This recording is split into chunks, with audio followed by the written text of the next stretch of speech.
for July 13th, 2022 to order.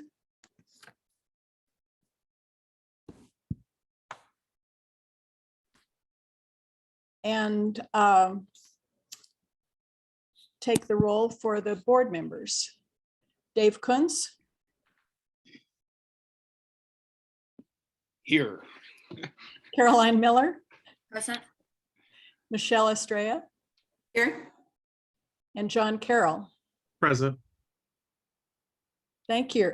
Thank you. We have a unanimous attendance. And Allison, would you like to go through your slides on the process of the meeting? Yes, I will.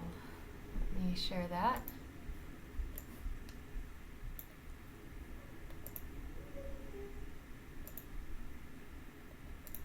Okay. Thank you for joining us this evening. In order to strike a balance between transparent engagement and online security, the following rules will be applied for this meeting. This meeting has been called to conduct the business of the City of Boulder. Activities that disrupt, delay, or interfere with the meeting are prohibited. The time for speaking will be limited, and no person shall speak except when recognized by the person presiding, and no person shall speak for longer than the time allotted. Each person shall register to speak using that person's real name. So if you've joined by a different device tonight, we would ask that you rename yourself, or you can message me in the chat and I can letting me know what your device is called and what I should rename you as. No video will be permitted except for city officials, employees, and invited speakers and presenters. All others will participate by voice only. The person presiding at the meeting shall enforce these rules by muting anyone who violates any rule. The chat function is enabled to me, the host, for Zoom related questions. No content questions, please. And only the host and individuals designated by the host will be permitted to share their screen during this meeting. When we get to the public comment sections later on, if you want to raise your hand to speak, you can find that under the participant by opening the participants box and clicking the three little dots in the bottom right hand corner. And some people are able to find it also in the reactions icon along the bottom of your screen. So you can raise your hand when we get to that if you wish to speak during that time. That's it. Thanks, Allison. And next is approval of the minutes for the June 8th, 2022 board meeting. And let's go through it page by page as we usually do. So are there any suggested revisions or corrections for the first page of the minutes? I have a suggestion with agenda item 3. At least on this page, it looks like all that public input happened at once. I know on the next page, there is a clarification about public comment. Mm-hmm. But I'm wondering if we ought to, I don't know, maybe make a note after Margaret and before, let's see, no, not Margaret, sorry.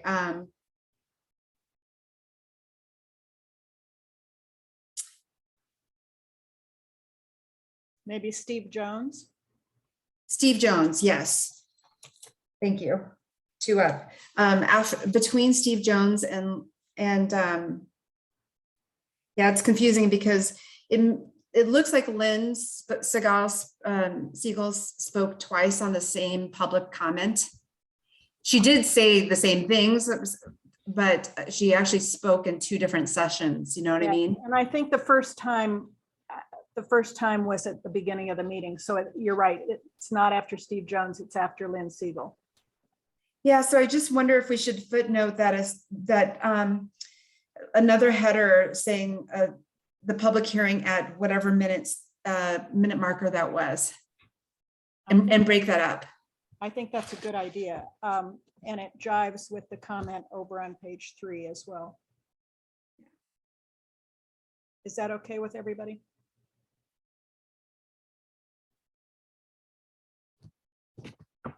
That's okay with me. Thanks. Karen or Michelle, can I ask a question about that? Do you want to have, so Lynn spoke in the beginning, but it was separate from Tim Hogan. Do you want two placeholders in between that? So you separated South Boulder Creek comments. Yeah, it's more about the time rather than the topic. So you could find that set of comments, public comment at, was it 90 minutes, whenever that happened. So if somebody wanted to go and listen to those comments, they could scroll over to 90-minute marker. Sure, okay. Good. The other suggestion or question, I guess, for the board that I have is on page 1 under agenda item 2, between Dave's reading of the proclamation and the statement about public comment, board and staff members spoke. And given all the names about comments, I don't know whether you want to put all the names or just insert there a general sentence that said several board and staff members spoke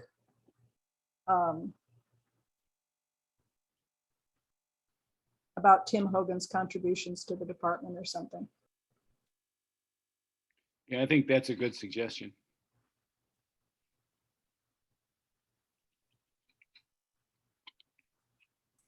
Leah, can you also correct the spelling of my name on that first page? Oh my goodness, yes. No worries, no, not a big deal. Sorry. Dear, tell me what's wrong with it so that I know. Oh,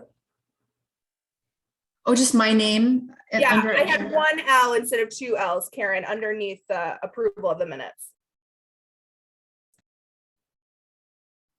oh, I see. Okay, not at the top, because I looked at the top and it looks good. Okay, any other corrections to the minutes on page 1 or page 2? How about page 3?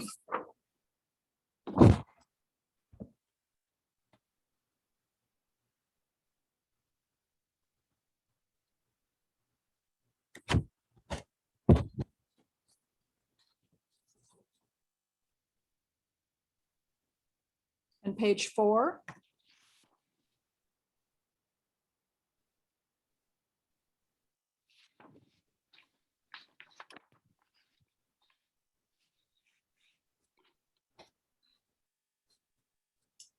Would someone like to make a motion to approve the minutes? I so moved. A second. Thank you, Dave and Michelle. And I guess since we're still on Zoom, we have to vote individually. This is a vote for the approval of the minutes. Dave, Yes. Caroline, Yes. Michelle, Yes. John, Yes. and I vote yes as well. So we have unanimous approval of the minutes with the revisions that were discussed.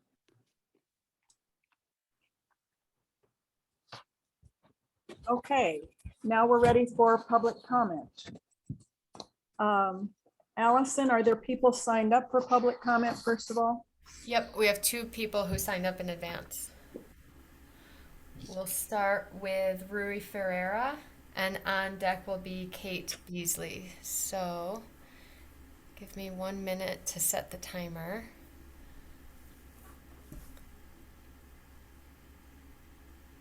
And Rui, you should be able to unmute now. Yes, thank you. So good evening, everyone. My name is Rui Ferreira, and I'm representing the Flatirons Climbing Council.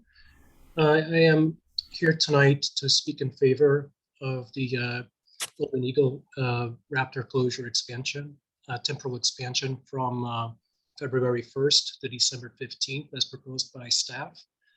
The climbing community has considered this measure, and we are in favor, given the circumstances and the biology differences between the different species, in particular eagles requiring a different nesting season. So we are in favor of this. We understand that it is a considerable extension of the closure for the formation, specifically Skunk Canyon and Flagstaff Mountain. But weighing all the circumstances, we feel that this is the right thing, and we are prepared to support it. It's going to require a fair amount of public outreach and education, and we're looking to OSMP to support us in that effort, in particular educating the public about the need for the expansion of the closures, and also that eagles are protected under federal law, and there are significant consequences of violations to closures. So in brief, that is my support for this measure. Thank you, Rui. And is it Kate that's next? Yep.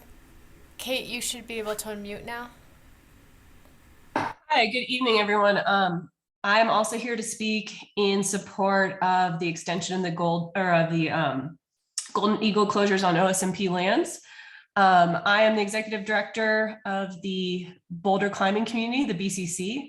We have over 1,100 members.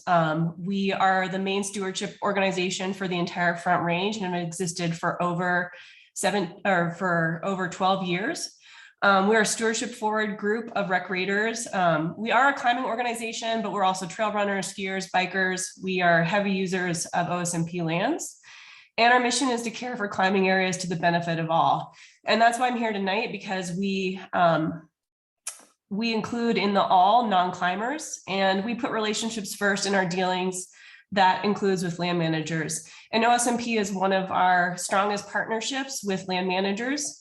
And so we want to show our support for this initiative. Our stewardship work includes building sustainable trails. We recently worked on Hillbilly Rock in Skunk Canyon and on the Royal Arch Trail last summer. We spent, I think, 6 weeks up on the Royal Arch Trail. We also replace unsafe and aging hardware. We manage human waste. We have 5 wag bag dispensers on OSMP lands that we help maintain with FCC. That keeps human waste out of the watershed. We also monitor golden eagles in Boulder Canyon, and we've been doing that for 20 years. And so we know the benefits of monitoring and the benefits of closures and the benefits to the eagles that this has. And we have done that in partnership with the U.S. Forest Service. And it's a key part of our mission, is to support land managers and educate the public. And we fundamentally believe in science, and wildlife specialists must be trusted. And that's why we're supporting this and this expansion of the closures. Thank you. Thank you, Kate. Is there anyone else that would like to speak under general public comment? I see one hand. Lynn, you can unmute yourself now. Yeah, I don't believe in Albert Einstein that the more you repeat something, the more you're insane. Okay, I'm going to keep repeating this. You know, he's wrong. I'm going to keep repeating this until something changes. And that is, I don't think that this process, and I don't blame you, Allison, for, giving the discussion about how you have to behave yourself before you speak, but I don't find it welcoming at all. And nobody ever speaks anyway, hardly ever. I'm the one who always speaks. So how do you make it more welcoming? When people sign up or when they visit the site, they have to sign a disclaimer, and then you don't have to talk about how they have to behave themselves. I feel like a little kid. It's really insulting. And it's not engaging the public to want to speak. And I think that you all want the public to have something to say, but you're not going to get them in this manner. Now, the main thing I want to actually talk about its substance each time also is do anything you possibly can through OSBT to stop CU South. This is a disaster. I'm fighting my property tax assessment. It's going up, up, and up, and there's no way to get the deferred maintenance dealt with on my place because there's no contractors, because they're building like crazy. And CU, any land dispersal to them, to you, it's a takings. And I won't accept it as a taxpayer. I will not accept. I will never sign up for another open space board, funding ballot measure. Never, ever again. If you do anything about that land, giving anything away to CU owns this town. We are a subsidiary of CU, and that is not okay. It's a huge impact on our OSMP. It's a huge impact on our maintenance, and it's a huge impact on everything to do, transportation, planning, everything to do with the city. It's just anti-environment. It's anti-everything that you sit on this board for. So do not, of good conscience, in any way support CU expansion. In fact, you should be supporting their shrinking their size, because this is just not sustainable for them to go on as they have and to go on as they are. So no land dispersal, no more high water bills. I can't afford any more bills, and I'm fighting my property taxes to the death, and it's tough. Thanks. Thank you, Lynn. Are there any other people who would like to speak under general public comment?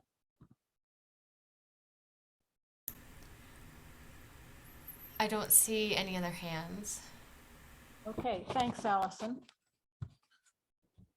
The next item on the agenda is a presentation from an Eagle Summit volunteer.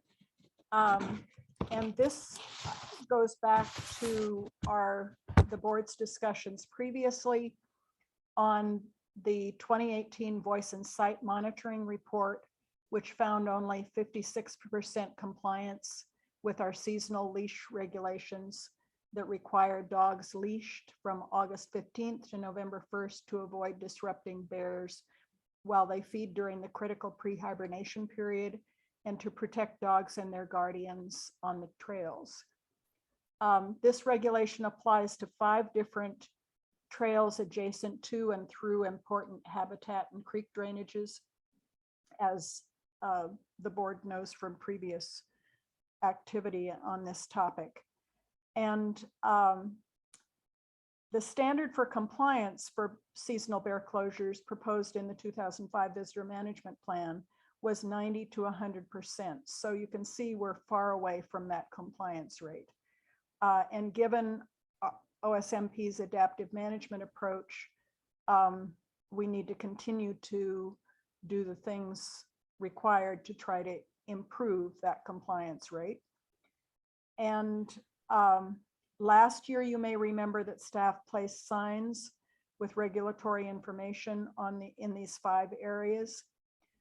And federal agency research shows that direct interaction with people by designated officials being out on the trails, having one-on-one interactions with people, achieves a much higher compliance. And when I learned about 2 programs that do that kind of one-on-one interaction, I invited leaders of those well-established volunteer programs to give brief presentations to us. And we're starting tonight with Mike Browning, who's immediate past president of the Eagle Summit Wilderness Volunteer Group, to start us off with by sharing the key elements of that program that has direct engagement with visitors to improve responsible behavior.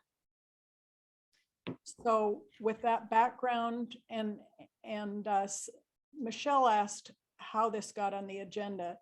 The first reason is because it's an issue that the board has been dealing with and will continue to deal with. And the second is when Dan and I meet to structure the agenda, we decided to put this here. For those of you who are unfamiliar with the rules for the Open Space Board, at the bottom of the Open Space Board page on the website, there's a link to the rules for the board. And that's where it gives the power to set agendas. So Karen, I want to take, I don't want to be disrespectful to our volunteers. I want to take up this topic around procedure during our, during the actual matters from the board section. Okay. But I'm open to and willing and excited to hear this presentation, but I'd like to take up the matter of procedure later. Okay. Thanks.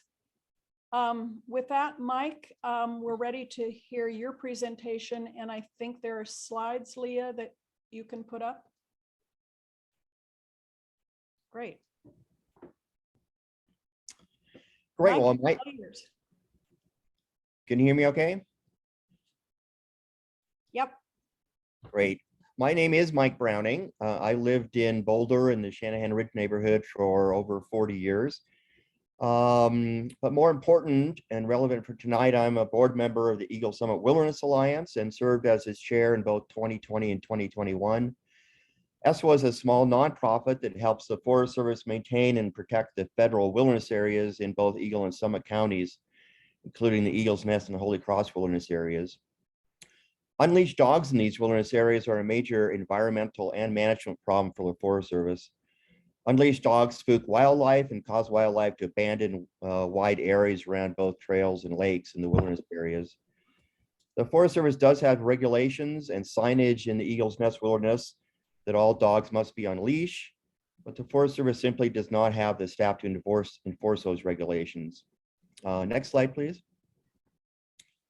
This is where the volunteers of the Eagle Summit Wilderness Alliance come in. We have over 100 trained volunteer wilderness rangers who donate their time to hike our wilderness trails and educate the public about the need to keep their dogs on leash and the reasons it is important to do so. Our rangers wear official U.S. Forest Service Ranger shirts and hats, but they can't write tickets. And even though they have no enforcement power, we found that they are very effective in increasing compliance with the leash rule. Many people who do not have their dogs on leash simply are not aware of the regulations, despite a lot of signage at the trailheads. But they readily comply when asked to do so and given a little bit of information about why it's important. Users who do not have their dogs on leash usually quickly put their dogs on leash as soon as they see one of our rangers and they explain the reasons for the rule. In our experience, boots on the ground and personal interactions are much more effective than signs alone.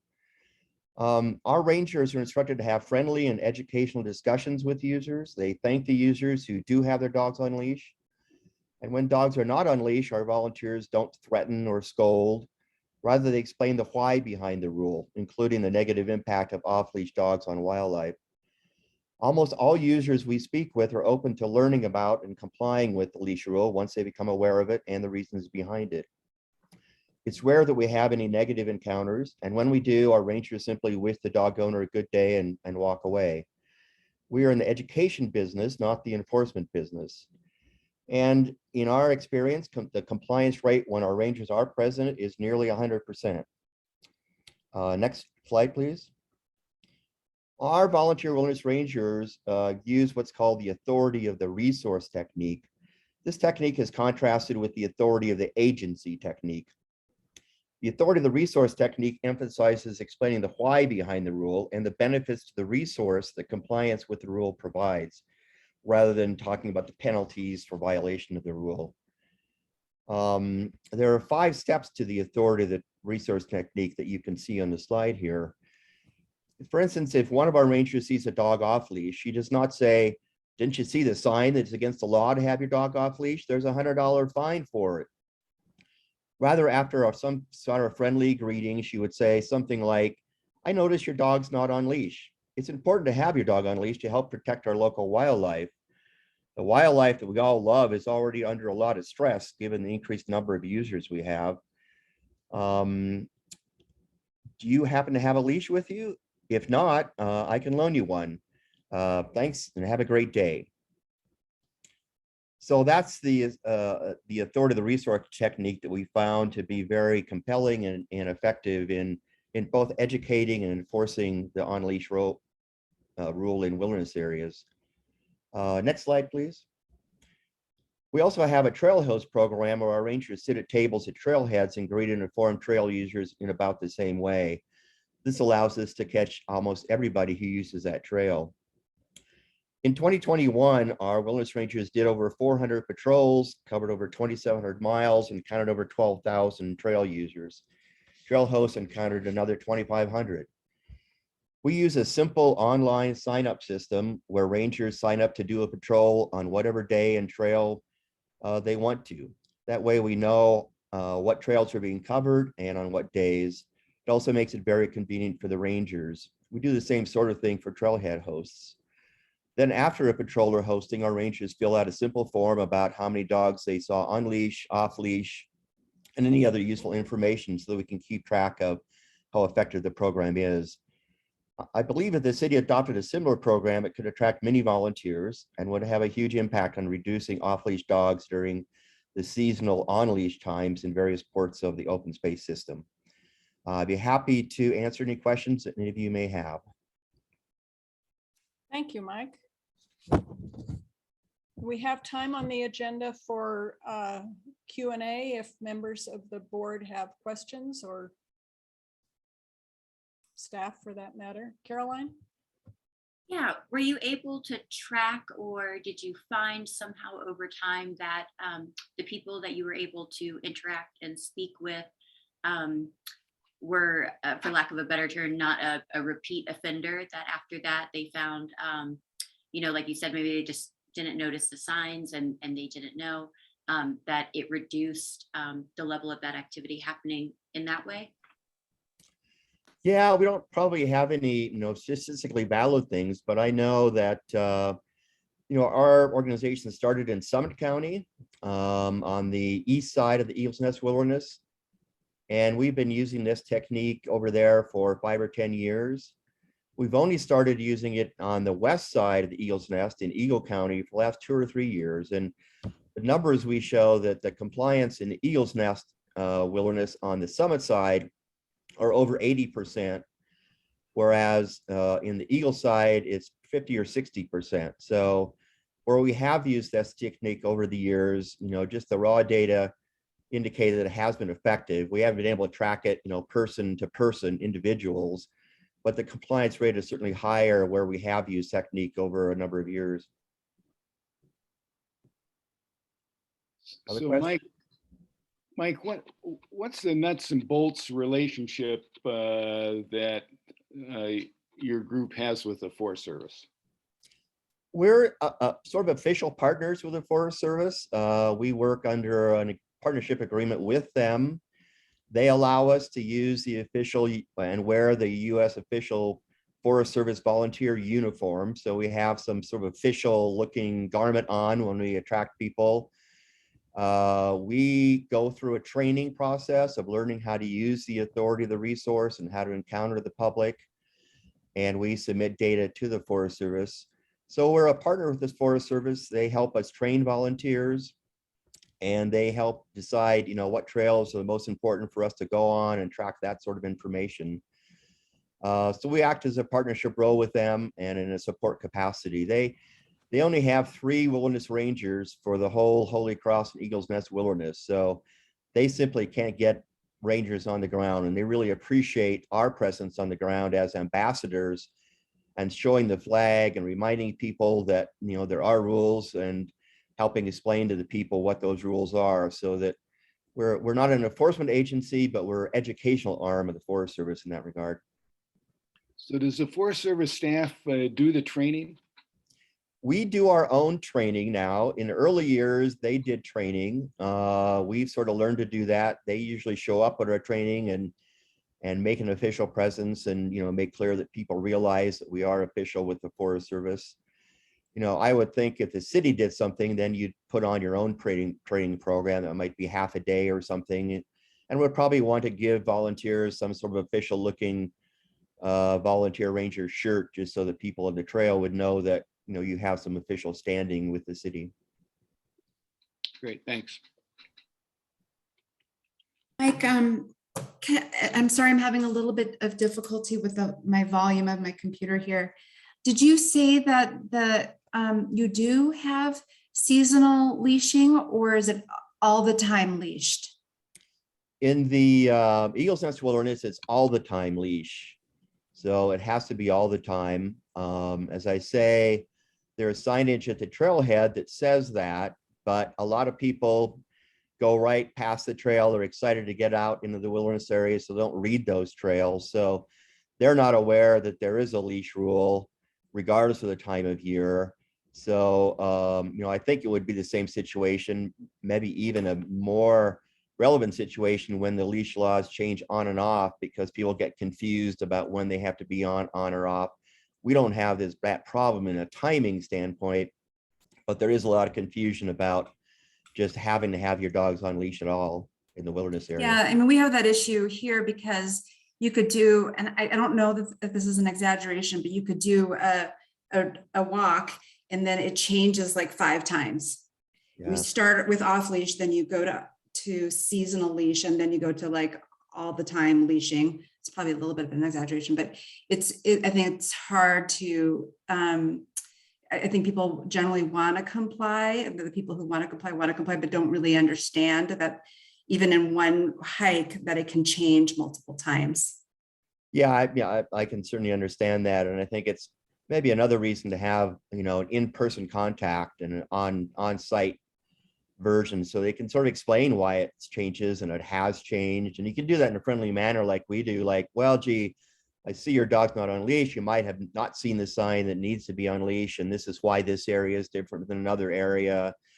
We just, we emphasize not that you're breaking the rule, but just trying to educate the public about why the rule is there and why it's important for them to pay attention to it. Yeah, I would love to have a volunteer program that's similar to yours, Right. doing exactly that. One other question is, do you live up in the mountains, so you realize that, I don't know if you spend much time in Boulder. Do you see a lot of differences between the area that you're managing versus our properties, which are really, we're not in the wilderness, we're Right. urban adjacent. And so I think the wildlife tends to be different. Therefore, there are reasons for the rules being different. Yeah, I actually lived and worked in Boulder for 40 years or so. We had a second house up in Vail, but now that I'm retired, I'm spending more time up there than here. But I spent 40 years in the Boulder area doing open space hiking. I think there's a couple similarities. One is up in the mountains, they get a lot of out-of-state visitors who don't know what a wilderness area is, don't read the local papers, don't know what the rules are.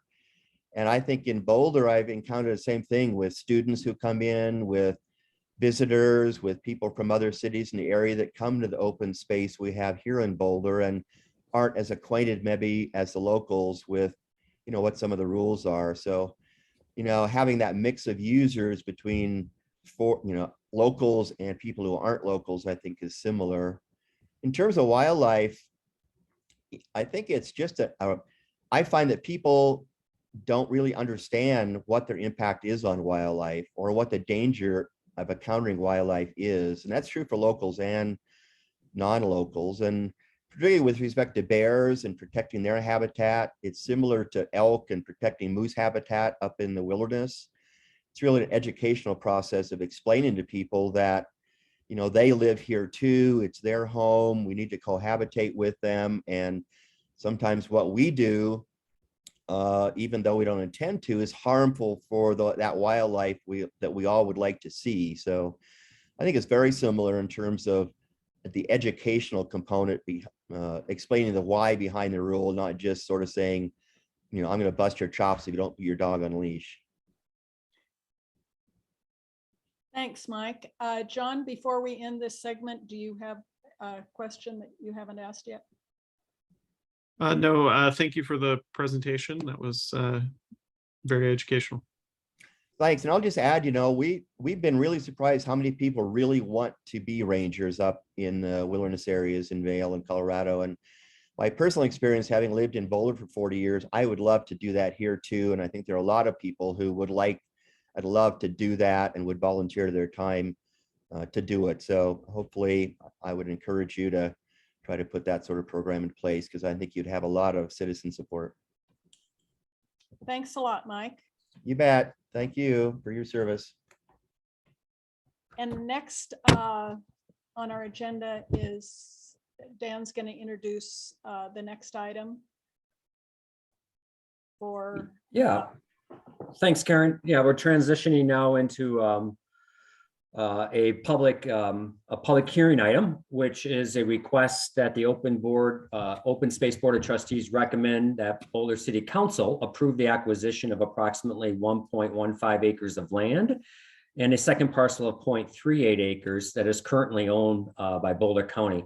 And Bethany Collins, our senior real estate services work group manager, will be presenting this. And as some of the board members may know, this has been on the rolling calendar for about a year now. So we promised Bethany that we're going to get this one done. So one way or the other. So with that, I'll turn things over to Bethany. Good to see you, Bethany. Good seeing you guys. It's been a couple months, I think. And nice to meet you, John. You missed me, but I was on a whole bunch in previous months. So good evening, trustees. So Dan gave a great intro of the agenda item for this evening. And Leah is going to pull up our presentation for the night. And it's quite short. So I'll provide a brief presentation to supplement the information provided in the memo. And then we'll have time for questions and discussion, of course. Tina Berghardt, Senior Land Officer with Boulder County Parks and Open Space, is also online with us tonight in case there are questions of the county. Next slide, please. As you are likely aware, the flood event of September 2013 caused severe damage to homes, infrastructure, and properties across Boulder County. And massive repair and recovery efforts have taken place since to repair trails, roads, bridges, realign stream corridors, and rebuild impacted areas. In some cases, federal disaster recovery programs provided funding towards these efforts, including grants to cover Boulder County's acquisition of flood damaged properties, rather than to have the residents rebuild homes in areas with known natural hazards. The Federal Emergency Management Agency's Hazard Mitigation Grant Program and the Department of Housing and Urban Development's Community Development Block Grant for Disaster Recovery were the primary relief programs utilized in Boulder County. Flood affected households were eligible to apply for these grant programs and voluntarily sell their damaged property for pre-flood value. Boulder County acquired a total of 44 flood buyout properties amounting to approximately 117 acres. The properties range in size from 0.2 to 25.89 acres, with the majority of the properties being less than 2 acres. Once each property was purchased, the improvements were removed consistent with the requirements of the federal funding, and the land was restored under direction of Boulder County Parks and Open Space ecology staff. To fulfill the requirements of the federal funding, the properties are to be managed in perpetuity consistent with the terms of restrictive covenants tied to the property deeds. In general, these require the properties to be used for open space, recreation, and wetland management purposes, and prohibit any improvements other than specific facilities related to recreational or open space uses or flood control infrastructure. Initial management of the buyout properties was assigned to Boulder County Parks and Open Space and their transportation department as well in September of 2018. Since that time, the county has been working through the inventory to identify more appropriate management entities for many of the parcels.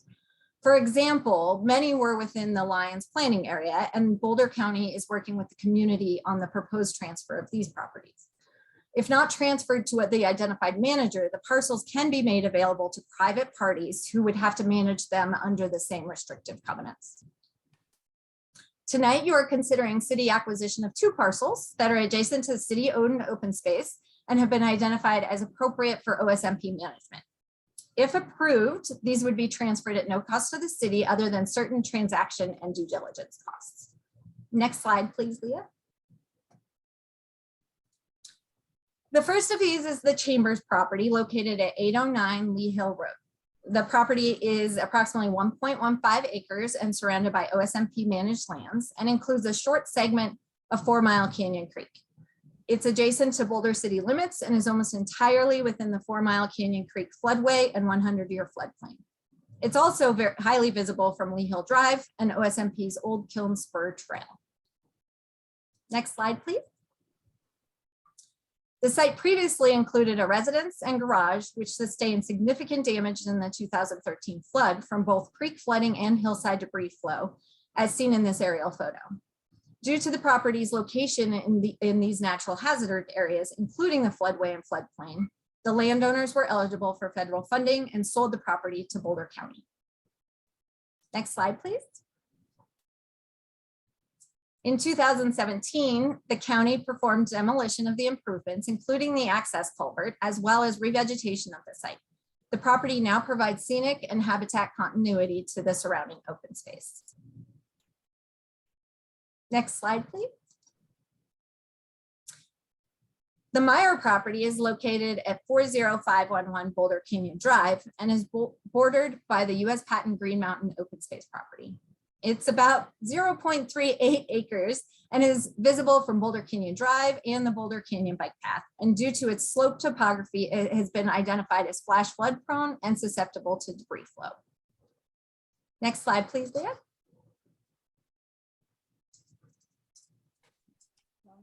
Excuse me, sorry. The site previously included 2 residences and 2 shed-like structures, which sustained significant damage during the 2013 flood from hillside debris flow, as seen in this aerial photo. Due to its location on the steep slope and in the natural hazard area, the landowners qualified again for federal funding and sold the property to Boulder County. Next slide, please, Leah. In 2016 and 2017, the county performed demolition of the improvements and reclamation of the site, including structural grading for erosion control. The property provides habitat continuity to the surrounding open space, which includes similar slope challenges and protections, and city ownership will allow even better control and agency coordination of parking and creek user issues in this area. Next slide, please, Leah. Though the parcels are small in size, making it more difficult to boast about their important resource attributes, city ownership of the proposed acquisitions will support several master plan strategies and charter purposes, primarily those that touch on the importance of protection of riparian corridors, floodplains, and scenic vistas, and reducing habitat fragmentation. Additionally, while also prioritizing protection of the same environmental and natural resources, elements of the Boulder County Comprehensive Plan and Boulder County Comprehensive Plan and Boulder Valley Comprehensive Plan also have goals to discourage or restrict development or redevelopment within these natural hazard areas in order to minimize potential harm to life, health, and property. Next slide, please, Leah. So to wrap up, considering seamless continuity of the Chambers and Meyer parcels to OSMP managed lands and the opportunity to integrate them with the management of the adjacent open space lands without having multi-agency coordination, OSMP staff is supportive of the acquisition of the Chambers and Meyer properties from Boulder County and recommends that they be acquired by the city as open space. Boulder County Parks and Open Space fully supports this opportunity and will seek any necessary county commissioner approval of this transaction. So with that recommendation from staff, I'll now turn it over to the board for questions and discussion. Thanks, Bethany. Questions? And just a reminder, Karen, we should have clarifying questions at this point, probably open the public hearing and then go to more generalized questions and opinions. Thanks. Dave? Bethany, could you go into a little more detail on what management challenges we might be inheriting at the Meyer property? At the Meyer property, the management challenges were actually slightly lessened even from our adjacent open space by the installation. They did some grading that installed some kind of natural erosion control down the slope. As far as if you're asking about management challenges related to parking on the right of way, or are you asking specific to? Okay, so a majority of the parking issues are still within the CDOT right of way, and so we would be able to install kind of buck and rail fencing to prevent it from going even further into the property or off of the right of way. But this does, we don't anticipate a whole lot of further management, only, that multi-agency coordination to ensure parking and to try to handle the users and the safety issues crossing the street. But the Meyer property doesn't really contribute nor take away from that. So basically on parking, we're not seeing any use to the south side of the road uphill. We're seeing people parking there and actually going down to crossing the highway, which is a safety issue, and going down to Boulder Creek. Yes, yeah, crossing the highway going to Boulder Creek. Again, in speaking with Burton and Ranger staff, really there is camping, transient camping on that hillside that they do have to enforce. Again, this wouldn't really add or detract from that, and would actually make it a little probably easier to not have to figure out who owned this small parcel in the midst of enforcement, and allow one agency or single agency enforcement. Great, thanks. Sure. I noticed in the packet information somewhere it mentioned invasive species. Can you say a little bit about the work that's been done so far and the degree to which that's no longer a problem or an ongoing problem? Yeah, I think any reference to invasive species was that really the main management that we foresaw as far as funding or costs related to our program would be in normal weed control. And that, of course, is infiltrating both from our property and maybe pre-existing from some of the grading and things like that. But they do appear to be, we did do site visits, and they do appear from the planting and the revegetation work that Boulder County oversaw, that the revegetation seems to be in pretty good shape. So. Thank you. Sure. Any other clarifying questions? Okay. Then it's time for public comment on this item. Allison, has anyone signed up? No one signed up in advance, so we could just go straight to raised hands. Okay, if you'd like to comment on this acquisition, please raise your hand so Allison knows that you're interested in commenting.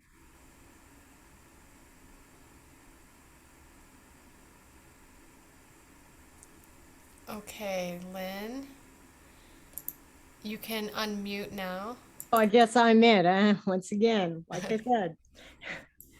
And it's kind of funny in the discussion about out-of-towners and people that don't understand the implications of having dogs around wildlife, that to be nice with them is the way to get them to behave best. And it's the same thing, the way, and it's nothing to Allison, but being threatened before you're going to speak is not something that encourages speaking. It wasn't clear to me entirely, because I'm working on my property tax assessment, which is a huge process every 2 years, because I go unrepresented myself to the State Board of Assessment Appeals.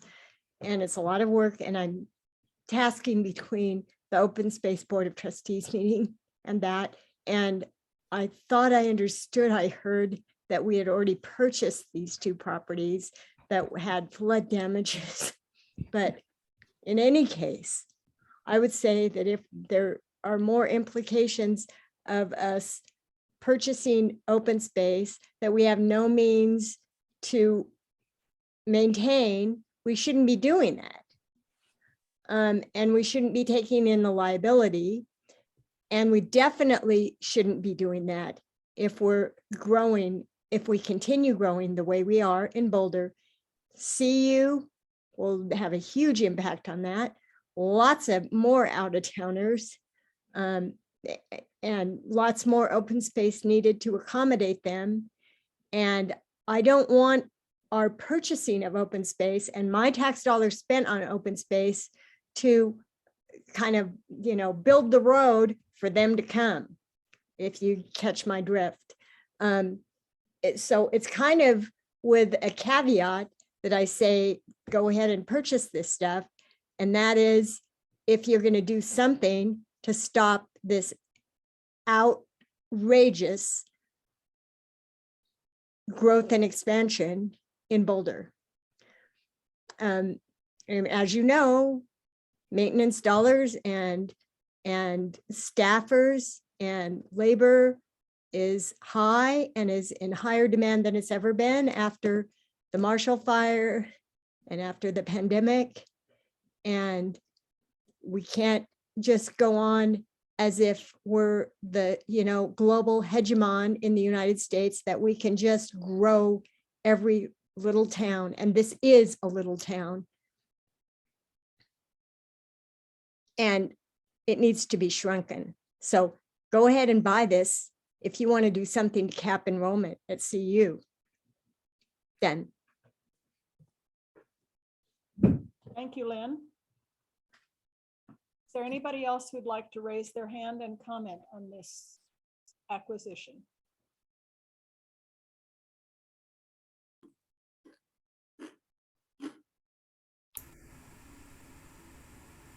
I don't see any other hands.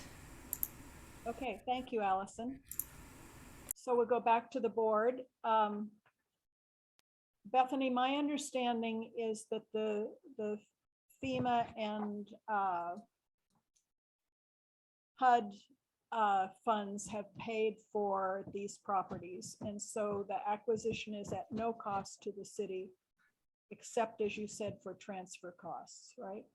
That is correct, yes. And I'm wondering if we shouldn't be including that verbiage in the motion. So that Certainly, yeah, so certainly, if you would like. Mhm. Clear to council. Yeah, we often have the cost that we're requiring something for. So if you want to say at no cost to the city, other than transaction or due diligence costs, that would be fine. Thank you. Yeah. Any further discussion or questions? I was going to ask the same question, Karen, and I agree. I think that'd be valuable to include in the language. Okay, thanks. Dave? Bethany, I have a tangential question on the Chambers property. Do we know if there's any relationship between that property and Fort Chambers? I do not. I have not researched the name of and the background, and I'm not sure if Tina knows, but I could certainly research that if there's a background interest. Tina, are you aware? No, I can research it as well, and I can go look into our closing memo on that particular property. It's typically named after the landowner from which we acquired the property. So that's all I can guess at this point. I think that would be, of mild interest. Okay. If it weren't too big of a deal. No. Yeah, we can certainly look into it. Thanks. Caroline? For anyone that might have been around during that time, were we offered the properties back when Boulder County acquired them, or were they the only ones working with FEMA? Does anyone know the answer? Yeah, so the grant programs, the funding programs, and Tina, by all means, jump in on this one, were county-sponsored grant programs. So the funding was in cooperation with the county jurisdiction versus local municipalities, as far as I'm aware. But is that your understanding, Tina? It was countywide. It made more sense to coordinate it on a county level and just run it all through the county, because properties were obviously scattered across the county and adjacent to a handful of municipalities. So after the 2013 flood, the city of Boulder did not participate in any flood buyout properties. We did not. And I assume that these are the only two that are adjacent to city open space, which is why we're where we are tonight. Is that correct? Yes, and you may be seeing one more that has is actually adjacent to another small county, older county open space that we're not quite sure why they own it versus why we should own and manage it. So you may be seeing one that is kind of, using Dave's word, tangentially linked through another county parcel. But that we need to do some more due diligence and some more discussion on if and when we bring it forward. Okay. Any other questions or discussion? John, would you like to make a motion?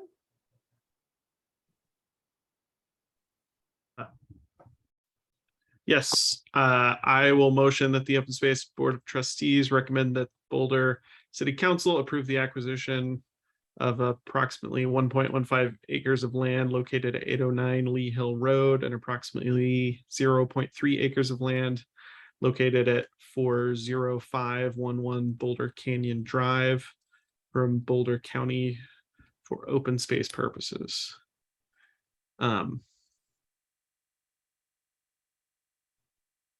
Just if we're recording, if I did hear it right, it was 0.38 acres of land. Yes. I didn't hear the 8. I could have missed that, but I thought the 8 was missing. And then Yes, do you 0. wanna- Oh, go ahead. Correct, 0.38 acres. And then John, do you want to add at no cost except for transition costs? Transaction Yes. costs. Transactions. sorry. At no cost aside from transaction costs. That probably is best at the end. That's fine. Yep.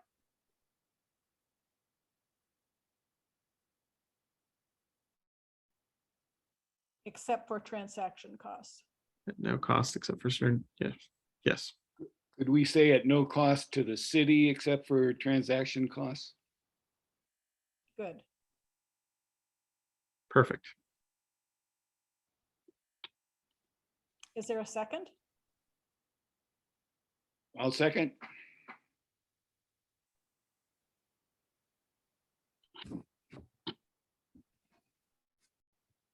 And we have to do a roll call vote, is that correct?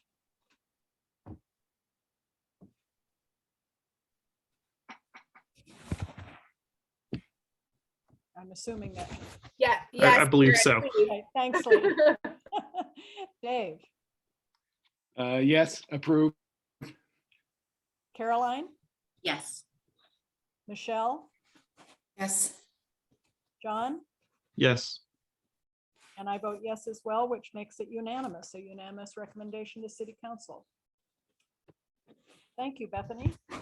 Thank you all. Have a great evening. Thanks, Bethany and Karen. We are now going to be moving into matters from the department. We have 3 main items and then a couple of verbal announcements under matters. We're going to first begin one that was referenced a little bit earlier on in open comment. And just want to thank Rui and Kate for providing some comment about what Will Keeley will soon be presenting on.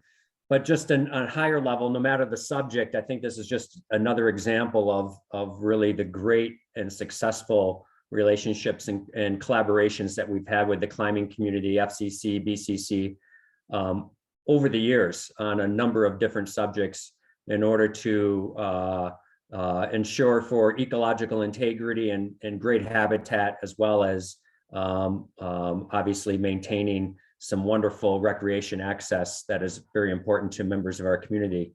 So tonight's first opening subject from Matters will be presented from Will Keeley. He's our senior wildlife ecologist. He's been with us since 2007, and he basically coordinates and manages our raptor program. And he's going to be explaining a bit more about what was referenced in open comment about nesting golden eagles and updating the seasonal closure period. So with that, I'll turn things over to Will. Thanks, Sam. Appreciate it. I'm going to share my screen here.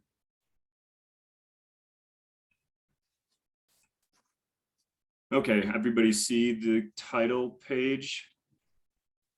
Not Great. yet. No? Which one do you see? You. Oh, Yeah, not yet, Will. okay. You're looking good though, Will. Oh, thanks. I gotta press share.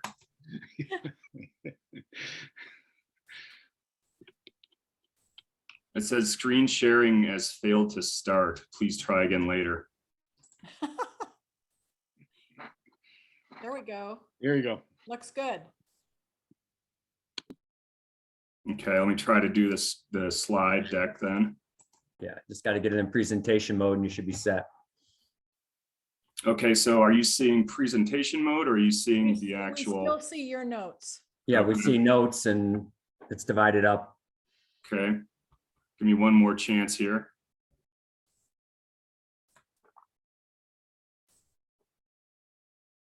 Perfect. There you go. Okay, all right, Zoom.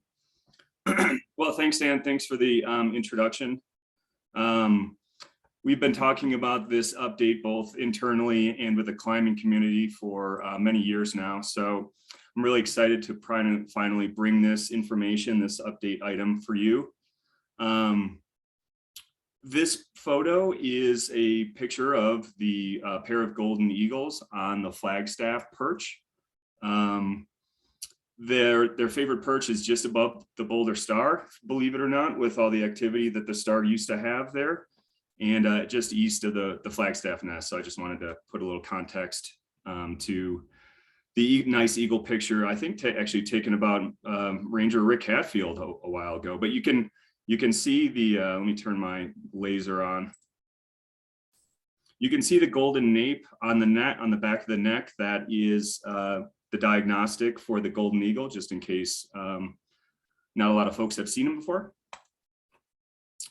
But so OSMP manages some of the highest quality raptor nesting habitat in Colorado and probably the Western US. But the Flatirons also offer world-class recreational climbing opportunities. So the raptor program really thrives on the balance between habitat conservation and access to high quality climbing experiences.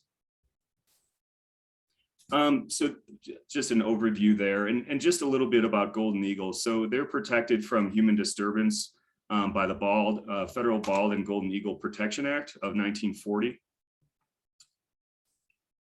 They're also considered a Tier 1 species of greatest conservation need in Colorado's Parks and Wildlife State Wildlife Action Plan, and a species of special concern, SOSC, in the Boulder County Comp Plan. They're long-lived and have employ high nest site fidelity, which means they return to the same territories and reuse the same nests each year. And so which that translates to us as land managers as managing these areas annually. So temporal and spatial buffer guidelines around active nests were issued by Colorado Parks and Wildlife in 2002, 08, and updated in 2020. And the U.S. Fish and Wildlife Service in 2010 to protect against human disturbance and violation of the Eagle Protection Act. So a little bit about golden eagle habitat management on OSMP. The first seasonal closure on mountain parks at that point in time, obviously pre-merger, was in 1986 at Skunk Canyon. So at that time, no other land management agency instituted seasonal closures to protect cliff nesting raptors. Since then, however, all 50 states now enact some form of area closure to protect nesting birds of prey. So OSMP or Mountain Parks was a leader in protecting habitat for nesting raptors. So there are two aspects to the closures. One is temporal time and the other spatial. In 1986 and in the early 90s, when OSMP enacted the first seasonal closure to protect peregrine falcons, all the closures began on February 1st. Temporal guidelines issued by the state by DOW at that point in time, recommending the 12/15 start date for golden eagles, weren't issued for another 15 years until 2002. So developing the spatial aspect to adequately protect cliff nesting raptors is based on multiple factors, as well as coordination with the climbing community. So it's kind of a case-by-case situation, which you'll see here. So the figure on the right depicts all cliff nesting raptors, so eagles and falcons on OSMP with a half-mile buffer seen in blue surrounding their nests, whereas the closures that we enact to protect those same nests are depicted in yellow hatch. And just for reference, here's NCAR over here, up here, and Eldorado Springs Drive and South Boulder Creek here. So as you can see, they're all different. And again, these are falcons and eagles. So it's kind of a wide swath. You know, the Flatirons are kind of considered a raptor condominium with pairs nesting really close to each other. But again, as you can see, the simple yellow hatch, they're all different and they're case by case. And I'll get into that a little bit here because we use the half-mile buffer on occupied nests as a starting point. And we consider the buffers, but we also use other factors such as like topography, the view shed and the cliff height, input from the climbing community, and empirical data on spatial needs all kind of feed into the specific closure polygon that we manage. It's important to note here that none of our seasonal closures impact designated trails. And again, these factors largely align with methods outlined in a handbook recently published by the Access Fund, the National Climbing Advocacy Organization called Climbing in Raptors, a handbook for adaptive raptor management. So now I'd like to shift focus just on the golden eagle closures that this update will affect. So from north to south, you have left-hand Palisades up here, Flagstaff Mountain here, and Skunk Canyon. So it's important to note here in this situation that of the 3 golden eagle closures that are on OSMP managed property, only Skunk Canyon offers climbing opportunities. So really what we're kind of focusing in on here is the Skunk Canyon closure, because largely there's not a ton of climbing on left-hand Palisades, nor is there a lot of recreational opportunities in either of these areas, because again, the designated trails are open that are nearby. So I just want to take a minute to dive into the Skunk Canyon situation. And here's a zoom into Skunk. Here's NCAR over here. You'll see the CPW half-mile buffer around the nest in green and the OSMP closure in orange shade. And I just wanted to kind of show this to you as an example of a few things. I overlaid the climbing formations depicted by popularity. Blue equals low use, yellow equals high, and red is intermediate. And these categories resulted from close coordination with the FCC during the West TSA process. But it presents a good example of integrating the view shed into the closure polygon. So for instance, both of these nests in Skunk Canyon face west.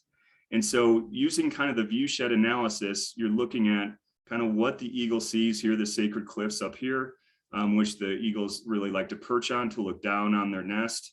And you'll kind of see this as using the view shed. You'll also kind of notice that to the east of the nest, out of the view of the nest, we don't really institute the closure to the east.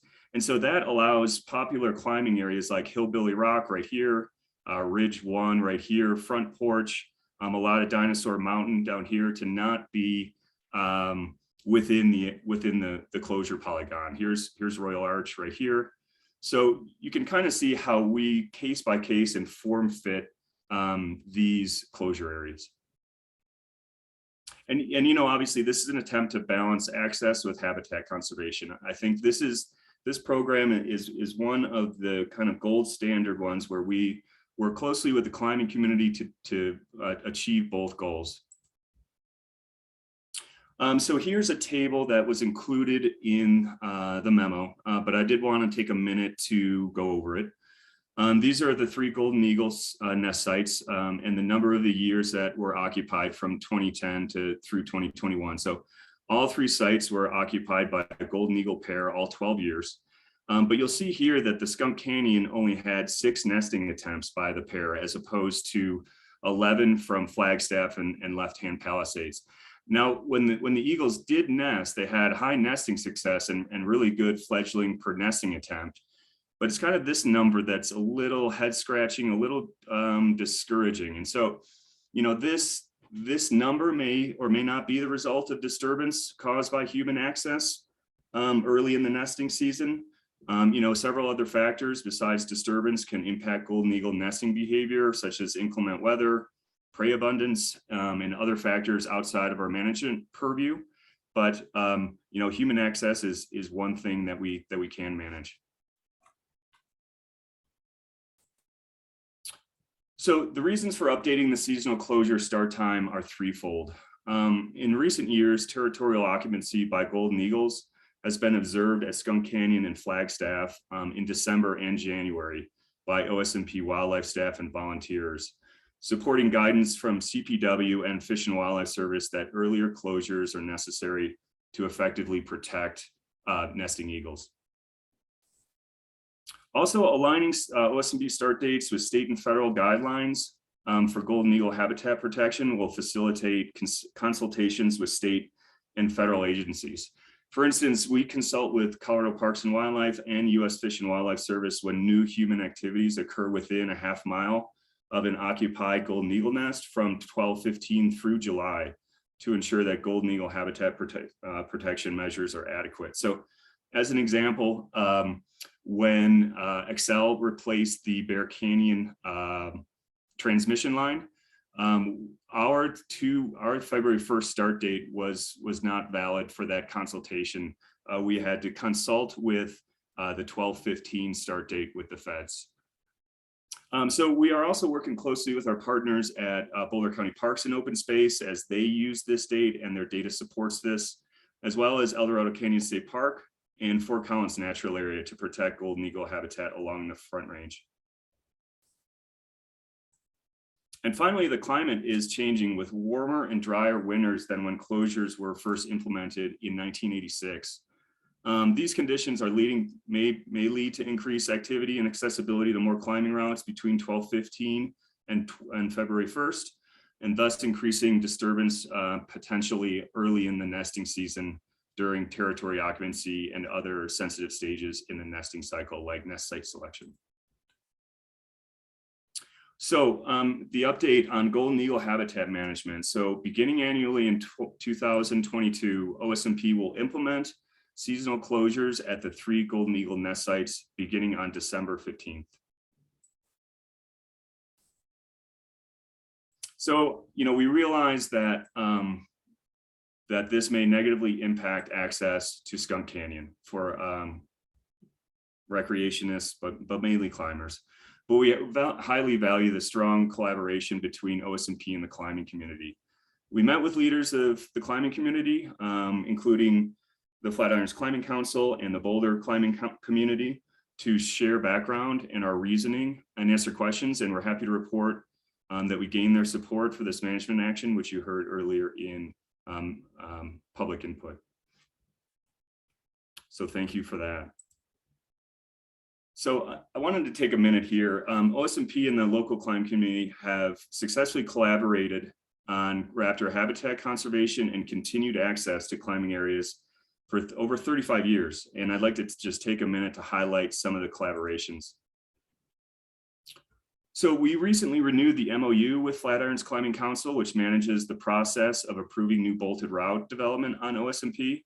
And this has really helped both us and FCC better understand the desire for additional climbing opportunities.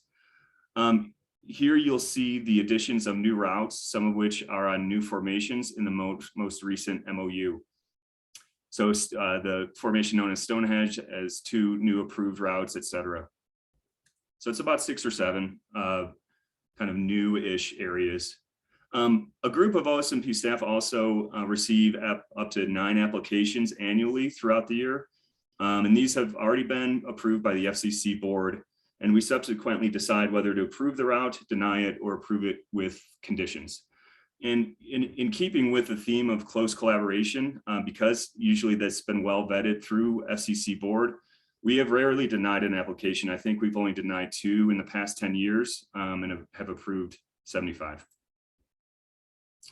OSMP trail staff also collaborate with FCC on improving climbing access trails and reducing trail braiding. So thanks to Bo Clark for working with FCC on these important projects. These are two of his photos taken recently on an FCC OSMP collaboration to improve access to a popular climbing destination, Hillbilly Rock. We also work with the climbing community to ensure we are not unknowingly impacting access to non-target areas when enacting new seasonal closures. So say a prairie falcon or a peregrine falcon sets up shop in one of the many formations in the Flatirons.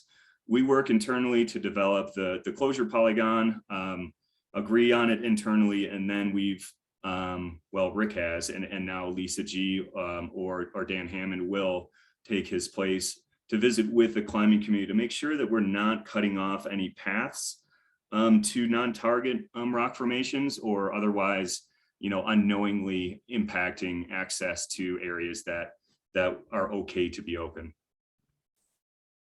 And then, finally, we're committed to regularly monitoring the territories and lifting closures on unoccupied territories or sites that have experienced a nesting failure as early as possible in the season. And that's usually around May 15th. Which provides most of the summer for all the summer for climbing access. Using this monitoring data, and again, you can't thank the volunteers and staff enough. I mean, these volunteers log usually more than 2,500 hours a year watching these territories, which again provides us this timely data, this up-to-date, accurate information to be really adaptively managing these closures effectively. So this is just a rundown of 2021. We lifted 13 closures early, and just this year we've already lifted several closures early, including areas with popular climbing opportunities like Skunk Canyon, Fern Canyon, and the Matron and Shadow Canyon, which will be lifted later this week. And it hasn't been a very good falcon year. I don't think we've had one successful nesting attempt out of 6 or 7 nesting attempts. So I think, and I'm confident that more of these closures will be lifted before the July 31st usual lifting dates. So with that, I'll take any questions. I wanted to just take a minute, if I had time, to play this video. This is from a volunteer, Dan Baldwin, who monitors golden eagles for us and is a really talented digiscoper. And so this is the adult golden eagle, which has just caught a prairie dog and is going to subsequently feed it to its young nestling, which is kind of just a little white light bulb. So just maybe 7 or 10 days old. This goes for about 1.5 minutes. So if we're short on time, I can pause it, or you all can ask questions as we watch it, or we can watch it, whatever we feel like doing in terms of timing.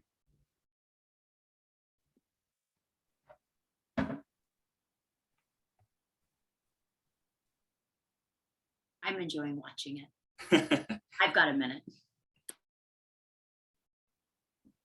Yeah, he's been willing to share all of his video, and it's just on Vimeo. So he'd be more than willing for me to share that with the board or whomever. He's a very nice gentleman. He's very good at taking these videos, and it's really some great footage.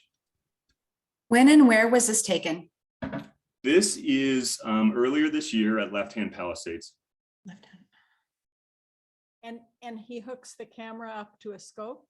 Yeah, one of those telescope spotting scopes that we provide the volunteers.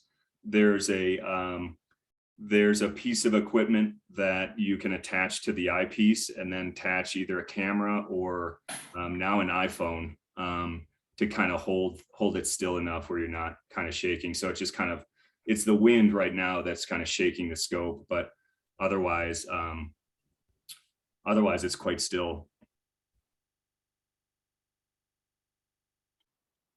How far away is the camera from this at this point? Yeah, so the monitoring site for Left Hand Palisades is across Left Hand Creek in in a driveway of one of the residents who allows us to monitor from their driveway in Eagle View Estates, aptly named.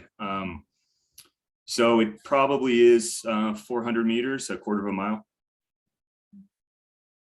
So that nest, Will, is on the west side of the Palisades? Correct. Yep. Yeah, they have 7 or 8 alternate huge nest sites. I mean, that was the first. That and Skunk Canyon were the first golden eagle nest described by L. Gale, forget his name, in the 1860s. So obviously these birds have been nesting here for pre-Caucasian, obviously. Or their progeny, right? I mean, or their. Right, yeah, obviously, yeah. Yeah, golden eagles, I think one of the oldest ones that was banded and then caught, banded and then recovered at death was 44 years old. Wow. Yeah. Good. Any other questions for Will? So Will, I have a couple of questions. Originally falcons, peregrines and prairies were included in the seasonal closure. Can you explain why, or they're not included in this updated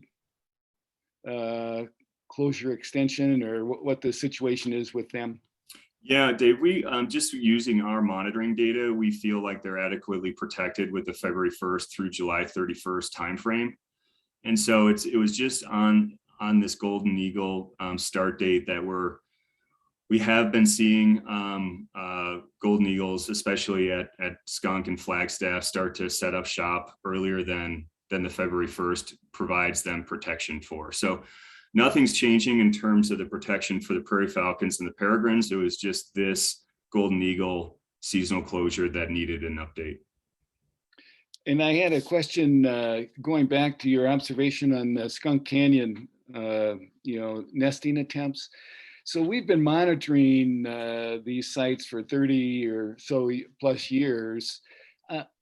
Are there any differences that we've noted? You kind of, speculated that perhaps a human disturbance, but theoretically we should know kind of what the conditions are in those sites. Are there any differences that we've noticed that would affect the nesting success? Yeah, I should have just let my screen stay as shared, because are you still seeing me? Yeah. Okay. No. I'm trying to reshare my screen too. Okay, I got it here. Yeah, it's good. Just okay, you can still see the slides now? Yeah, just go backwards, I think. There you go. Good. So this is what I presented to you a while back in terms of our long-term data set, and I'm happy to come back to the board since since there's new members each year. But yes, you're right. I mean, we've been collecting data since at least 1986. I kind of broke it up here and from 90 to 2001 to 15. And I think what you'll see here, Dave, is pretty encouraging in terms of golden eagles and falcons. I mean, I don't know how much time you want me to spend on this slide. I could talk for quite some time on this because it's really cool to have such a long-term data set. And I think we have the volunteers to thank for that. But a paper just came out in, well, it doesn't matter where it came out from, but it was from a prominent U.S. Fish and Wildlife Service biologist. And he was trying to estimate how much take for golden eagles would be allowable to maintain a stable population in the Western U.S. So they estimated that each nesting pair must produce on average about 0.60 fledglings per nesting attempt. And so if you're looking at golden eagles, we're well above that for each of these time periods. So I think we're doing well. We're doing good stuff. We might even be a source population for golden eagles in Colorado, but I think that's just an attest to how much attention and collaboration we have with the climbing community and other recreational users to protect raptor nesting habitat. Even when, I forgot I didn't have my laser pointer, even when nobody else was was instituting seasonal closures or worried about human disturbance to nesting raptors. So does that answer your question? I mean, I have another thought on with the falcons, but that might be neither here nor there at this point. No, that's encouraging. And I guess I'm just struck as you indicated by the fact that the success at Skunk Canyon seems to be relatively robust, but the attempts seem to, not correspond to the other sites. And I'm just, it's a little perplexing as to why that is. I was just wondering whether there were any other conditions that were noticed or noted that might be contributing to that. Yeah, sometimes we can tell if there's been pair turnover and a new eagle taking over an old eagle's site, either whether it's just one member of the pair or a full turnover. We've been able to note that just recently. So that might play a part. They're kind of playing house the first year, and then the second year they're getting down to serious consideration of nesting instead of just kind of moving sticks around and flying together. But it's tough to say. Great, thanks. But pair turnover might be. Yeah, right. Thanks for that. I think, yeah, that's a good observation. The only other thing I wanted to just comment on is to thank Michelle for participating in the conversation and helping get us to this point. As Tom Isaacson's letter to us yesterday indicated, and Will has reiterated, there's a long history to this, and the climbing community has been very cooperative in protecting, in participating in the protection of these nesting sites for raptors. So thanks for that, and Michelle, thanks for your jumping in and helping out. Well, I was glad to be invited. I think the incredible amount of collaboration that happens between OSMP and the two climbing organizations is incredible. It's yielded a ton of trust amongst climbers, not only knowing that, yes, the closures are going to happen earlier, but that you will lift them as soon as you can. And so there's just a lot of trust that you will actually do that when possible. Question for you, Will. On slide 8, I'm just, you just look at the attempts, and that so every year occupied, these other areas have had it, and you're not entirely sure why. But if we observed another 30 years and we don't see that ratio go up, hypothetically, would you say actually the earlier closures aren't helping? And would you, roll that back? Well, there's still the thought that we do consult with a 12/15 date. So, it's kind of been, we've just been a long time coming to try to get to this point. And I think new staff have been able to work on this rather than it just kind of being me and Rick. To be honest, Michelle, if we kept seeing this trend, I don't know what we would do. I mean, I think we would continue to monitor, obviously, but maybe there's something where the spatial situation needs to be considered, and the temporal one isn't as important. If these birds start moving around and the nearby climbing formations need to be looked at, obviously that would be a larger conversation for us in the climbing community. I just think that what we're looking at here, maybe because people are accessing the closure during that sensitive time frame. And when I saw these data, it really helped me better understand that we need to make this a priority to update the start date. But again, that's just been the past 12 years, and I think if we if in any long-term data set, there's always a lot of variability within even a 10-year time frame, especially for such a long-lived species like golden eagles that, you know, sometimes they just forego nesting attempts, either because they don't get enough prey early on in the nesting cycle, or, you know, they just hold on to their territory. And that's common for some pairs of golden eagles to breed every other year. So, you know, there's a lot of stuff going on in ecology behind golden eagles and nesting behavior, but, you know, I think we felt it really important at this point in time to move forward with the 12/15 start date. And Will, if I could jump in, Will. Yeah, sure. So we're focusing in on Skunk Canyon, and obviously we're applying this where at all the sites where we have golden eagle presence.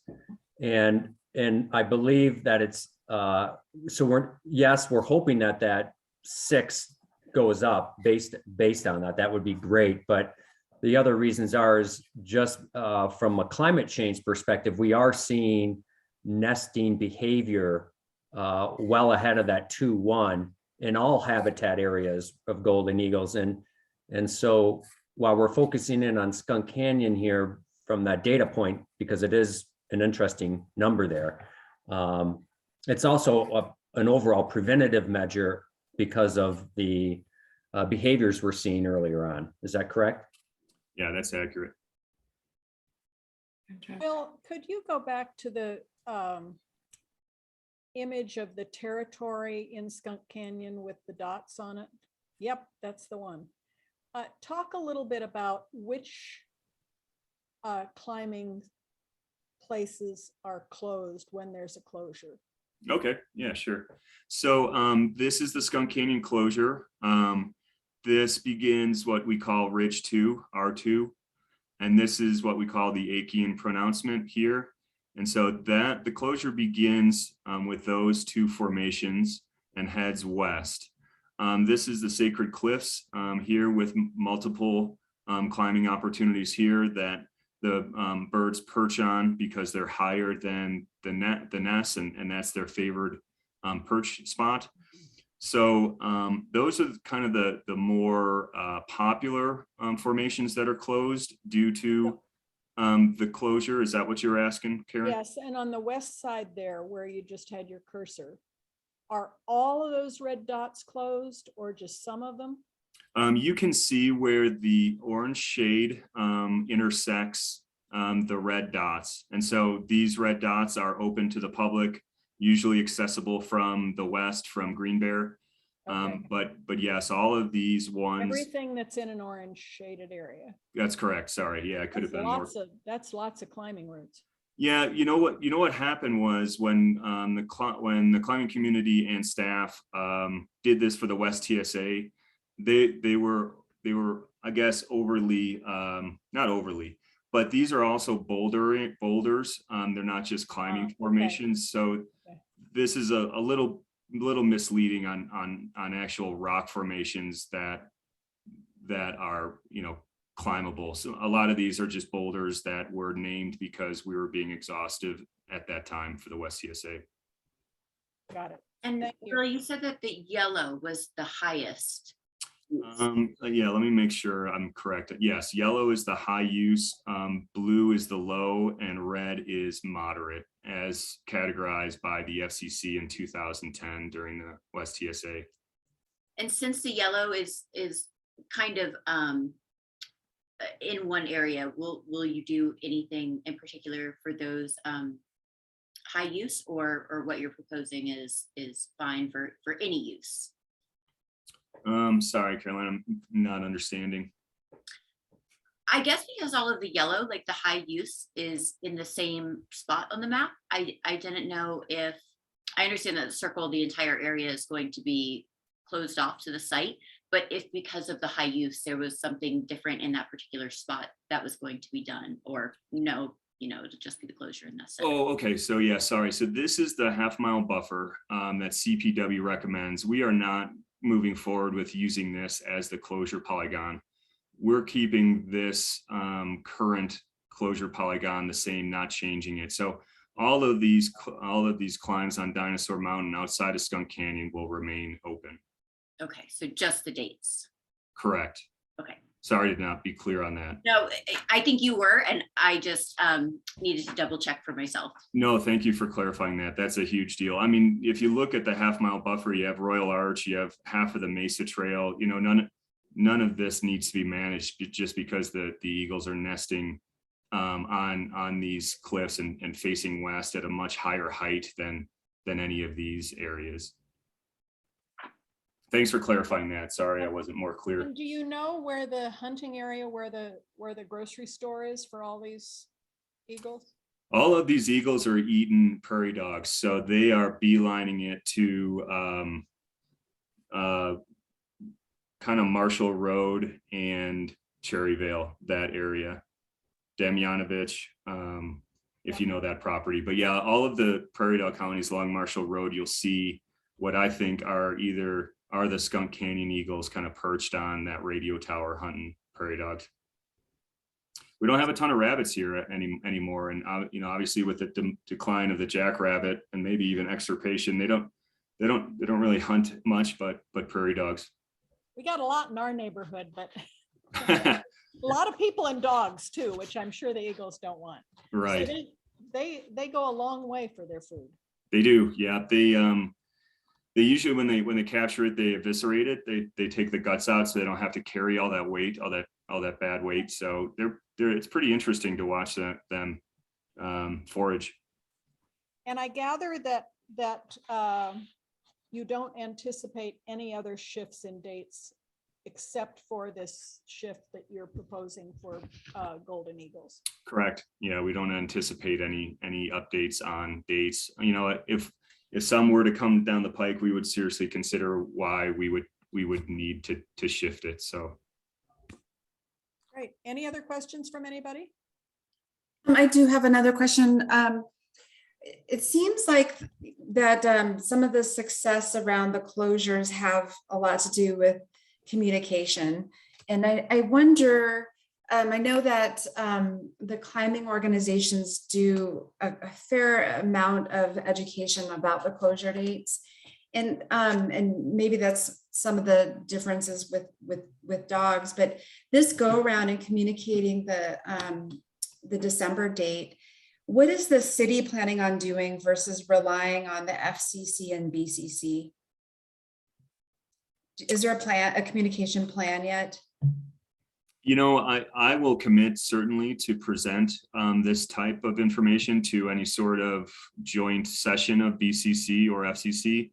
In terms of, you know, other outreach, I don't have a plan for that. It's kind of out of my out of my work group a bit, but maybe Dan could comment on that. Yeah, and I already made a note of, at every meeting, I make a little note of to-dos. And so a meeting with Allison and Phil to develop a little bit of an outreach strategy for this is something that I definitely noted. It probably would have happened anyway, but it's worth making note of here. And so, yeah, between city communications and Phil Yates and our engagement coordinator, Allison Eklund, will work with you, Will, and do what's needed. Okay. I'm just thinking maybe going also directly to some of the climbing gyms where there's high concentrations of climbers, of course. Might be a good strategy. Okay. Thank you. Thinking that Neptune, Patagonia, frequent spots everyone's visiting. Okay, thank you very much, Will. Okay, thanks everybody. Good to see you. Karen, before we leave this, could I just real quickly say that I think we ought to take advantage of this opportunity to give a shout out to Rick Hatfield, who recently retired. He single-handedly pretty much worked the cooperative relationship in the early years between the climbing community and the open space department, and was really instrumental, I think, in laying the foundation and groundwork for this cooperative arrangement. And I think we should express our appreciation to him because until Will came along, it was pretty much Rick that was handling a lot of the day-to-day relationships with the climbing community, and he really did lay a very excellent foundation for what we're doing now and in the future. So thanks for It took a while to establish that all. Yes, it So did. he was really on the ground. Yeah, I'll be sure to absolutely. pass along that shout out, but now that he's retired, I'm almost positive he's got his slippers on. He's laying on the couch watching the board meeting. I mean, yeah, hopefully with a beverage of Okay. his choice in hand. Yeah, we tried to fit this in last month so that he could have participated, but the timing just didn't work out. So I was sad about that, but you're right, Dave. We should pay homage to Rick, because he really did a lot of the legwork to build this strong relationship and collaboration. Yeah. So thanks for that. right. Thanks. Thanks, Will, for getting us started under matters with such an interesting subject. I think we all learned a lot. That was very helpful. So next we're rounding the corner, folks. We're on meeting number 4 of 5 in relationship to our budget. And as you all know, because you've participated in 3 of them so far, we actually have mixed in a little bit of more operating talk earlier on than we last month. We presented some information, significant information related to the operating budget. So I was going to say this is our first touch of our operating budget, but it's all starting to bleed together a little bit, which is, I think, what we heard from the board is a desire. So, but this is touch number 4 or 5. This is a spotlight on the operating budget, and hopefully we can walk away from this meeting knowing what any questions or concerns are to set us up well for next month, in which we will be seeking a board recommendation. So with that, I'm going to invite back Sam McQueen and Cole Moffitt to lead us through this touch on the budget. Sam? Thanks, Dan. Good evening, trustees. Thank you for having us again. It's nice to see you all. I'm Sam McQueen. I'm the Business Services Senior Manager for the department, and I'm joined by Cole Moffitt, Senior Accountant. Cole's going to kick us off with a presentation. So I'll be sharing my screen. So I'm going to get that up now.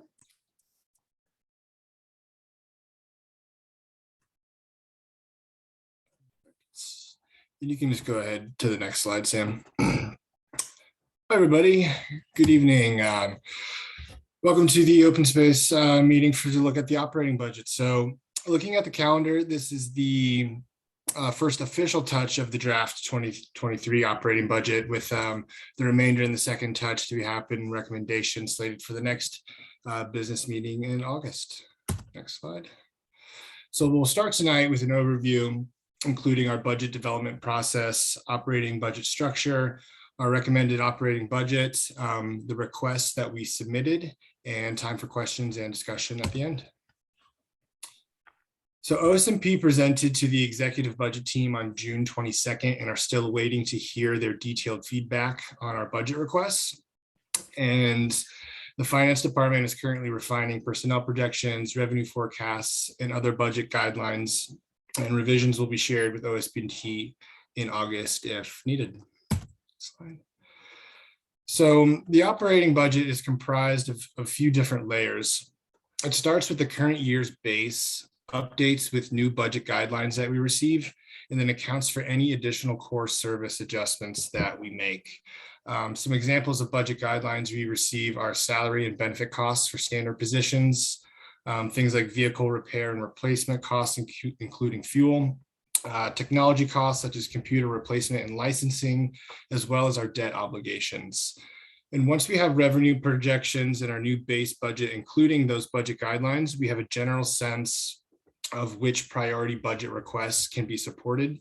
And any increase that we submit beyond these base and budget guidelines requires a formal budget request through the process with finance. An example of this could be supporting our ongoing core service projects and programs through temporary and seasonal staffing or through the non-personnel budgets. Next slide. Okay.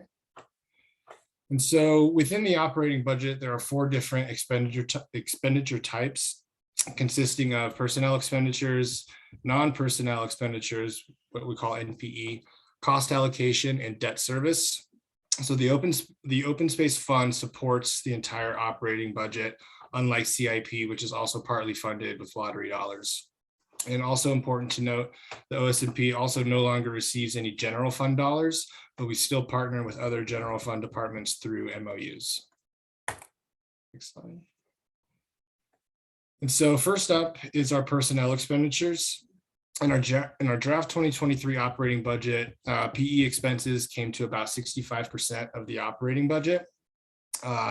This 65% refers to salaries and benefits across employment types, such as standard FTE positions, non-standard, as well as our seasonal and temporary positions. So all across the board staffing. And the finance department models standard positions for us. However, OSMP oversees modeling of our own temporary and seasonal costs. And increases for the 2023 operating budget do include adjustments to the city's compensation and classification structure. So everything you're seeing has been updated for that. Slide. And next is our non-personnel expenditures, which is about 20% of our operating budget this year. And some examples of NPE and core service projects and programs are, like smaller scale contracted work, anything like routine maintenance, crusher fines for small trail repairs, funded research studies by other agencies, training, PPE, et cetera, anything that's not directly tied to a salary or benefit. And this can include interdepartmental charges as well, such as like the savings mechanisms for the budget guidelines to support major purchases, like I mentioned, vehicles and computer replacement funds. So up next, Sam will walk us through the next pieces of the operating budget, which is cost allocation and debt. Thanks, Cole. So the last 2 pieces of the operating budget are debt service and cost allocation. Cost allocation makes up 9% of the operating budget in 2023. The cost allocation plan is developed by the finance department and assigns indirect general fund costs to departments. Examples include city attorney's office support, HR services, and IT costs. Typically, the city updates the cost allocation plan every 2 to 3 years. The 2020 plan was deferred because of COVID-19 revenue impacts. So we're seeing the first material difference in the cost allocation amount since 2018 for the 2023 budget. Because of this delay and other cost drivers, the open space fund will have a $641,000 increase in cost allocation over the 2022 budget. We'll share this as a budget request later in the presentation, and more information about drivers of cost allocation increases can be found in the memo. Debt service is the last category of operating budget expenditures. Debt service on bonds and annual payments to the Boulder Municipal Property Authority, or BUMPA, make up 6% of the operating budget. It includes repayment of a 2014 general obligation bond, which supported the last iteration of land acquisition in OSMP. Debt service also includes property acquisition payments to BUMPA for Erdel acquisition in 2013 and Lippincott acquisition in 2018.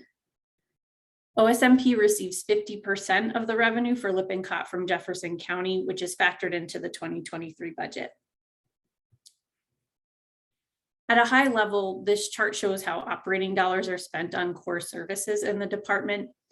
So you can see here that OSMP generally spends a comparable amount on programs and projects within the community connections and partnerships, resources and stewardship, and trails and facility service areas.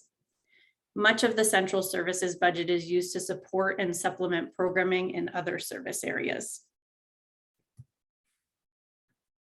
To dig into this further, the department uses a fund financial to detail revenues and expenses across years. Here, revenues are categorized to better understand sources of funds for OSMP's operating and CIP budgets. It includes actual dollars spent in 2021, the 2022 budgeted amount, and an estimate of 2023 revenues in each category.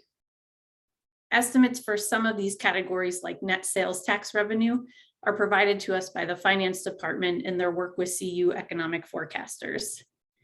We use a combination of known revenue increase amounts the Consumer Price Index released by the Federal Bureau of Labor Statistics, in coordination with the Finance Department to build assumptions for the other categories. So for instance, in the special activity charges, permits, and fees category, we know we took in $607,000 in revenue in 2021. And based on increases in previous years, we built an assumption of a steady percentage increase to estimate revenue from those sources for future years. While we tried to build in conservative assumptions, we are realistic to allow for planning of future investments in the department. And this is a snippet of expenses included in the fund financial. You can see in the 2023 recommended column that dollar amounts for each service area align with the chart we presented in a previous slide. Generally, this table shows that OSMP will be making additions to the operating budget in 2023 over 2022 levels. These increases include new salary and benefit assumptions that Cole had mentioned and increased costs of inputs year over year. Next, we look at the department detail page to review expenses by work group, which provides a more detailed breakdown. The layout of this information might look different in the budget book this fall, but we expect the level of detail to remain the same. This snippet shows expenses for the central services service area as an example. It's made up of 3 work groups. You can see in the variance column that there's an addition of 1 FTE from 2022 to 23, which reflects the extension of a fixed-term operations coordinator to support FEMA work for 2013 flood and Marshall Fire recovery. The position was approved during an adjustment to base earlier in 2022 and is reflected in the budget for that approved time period from the ATB. Overall, the $4.2 million budget in 2023 for the service area ties to the amount in the previous slide. We also want to highlight staffing levels by service area for the draft 2023 budget. OSMP supports standard full-time equivalent or FTE employees, temporary employees, and seasonal employees. 1 FTE is modeled at 2,080 hours per year. Temporary and seasonal employees are shown here as an accounting of how many employees are expected to be hired in the department. And generally, 2023 staffing levels are consistent with 2022 numbers. Shifting gears to the last part of our presentation, Cole shared that any increases to base require submission of a budget request to the city's executive budget team, which consists of city leaders who ensure a consistent city budget approach. If budget requests are approved by EBT, they become part of the city manager's recommended budget in the fall. If they're denied, they'll be removed for OSBT consideration ahead of the August business meeting. OSMP presented our budget request to EBT on June 22nd, and we await their recommendation. The first budget request would support wildland fire resilience efforts. At the time of the memo, it was shared as an addition of 1 FTE. We've since had conversations with EBT and may keep the $150,000 as a flexible dollar amount to focus on the department-wide approach to wildfire mitigation planning, coordination, and implementation. That could include a staff position. The last set of budget requests focus on increased cost of inputs. The first is implementation of the city's new compensation and classification structure for temporary and seasonal positions for $275,000. The next is an appropriation of additional dollars to pay for increased cost allocation, which was submitted for $641,000. And finally, other increases to operating costs for $150,000 include rental vehicles for seasonal and temporary staff, ditch fee assessments, fire district payments, and hub rent. More information on these budget requests can be found in the June and July memos. To close, Cole and I will present again at the August business meeting for OSBT's 2023 operating budget recommendation.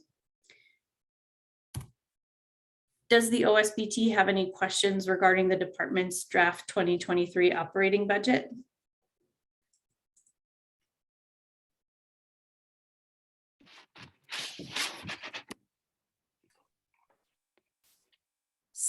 I don't know. know if Dave was about to speak, but Sam, on page 3, and I don't remember if this was answered in a previous meeting, but there's a mention that there was a freeze of annual merit salary increases in 2021. But then they were restored in 2022 and will continue in 2023. Was there a catch up made? Or is that a permanent loss to employees?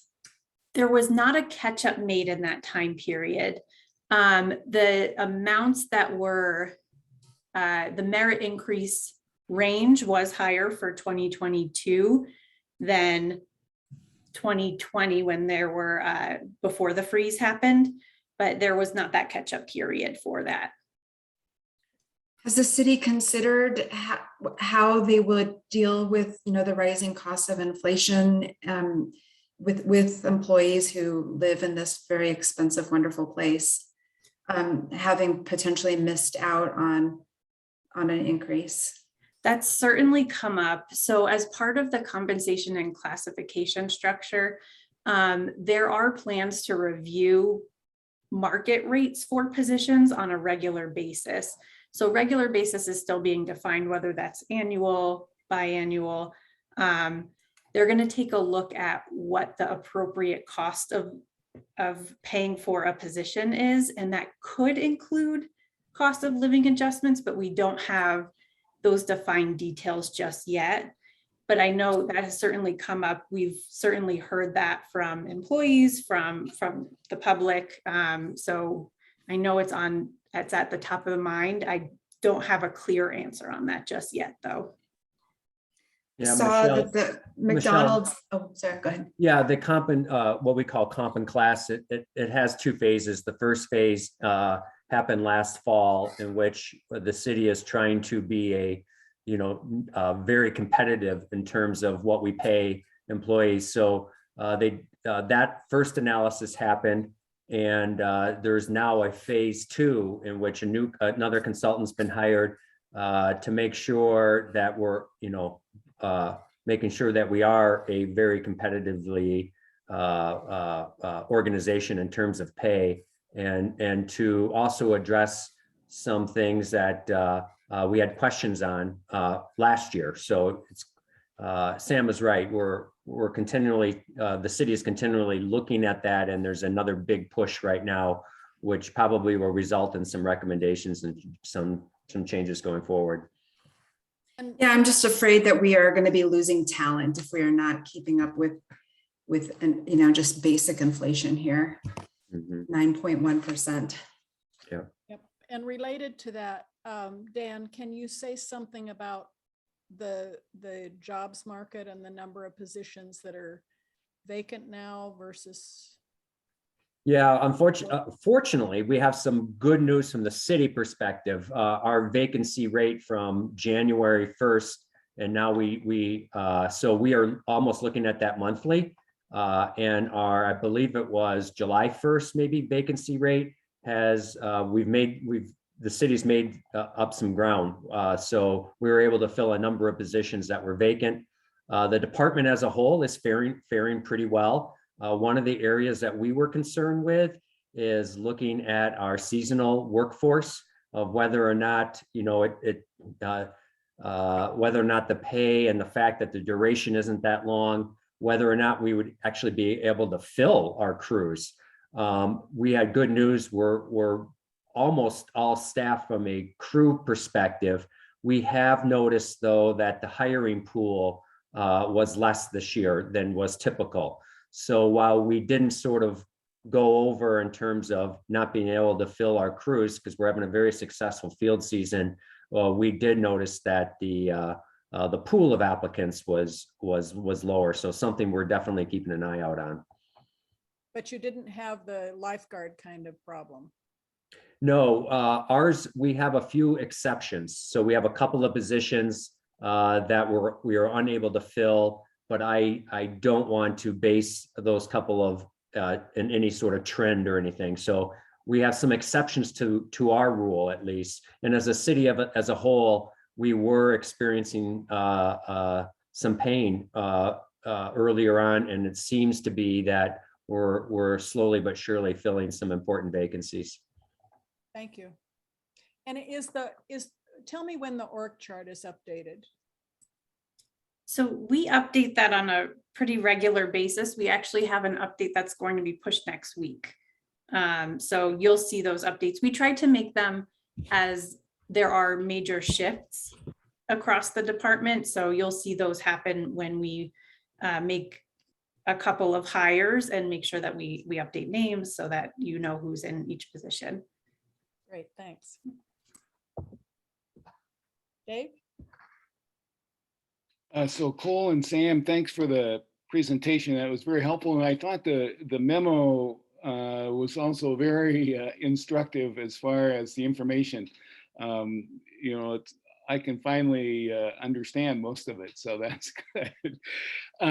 But two things. One is I'm not a big fan of how the city calculates cost allocation. And so it was with some concern that I saw in the memo, obviously, that that the cost allocation number has increased rather substantially.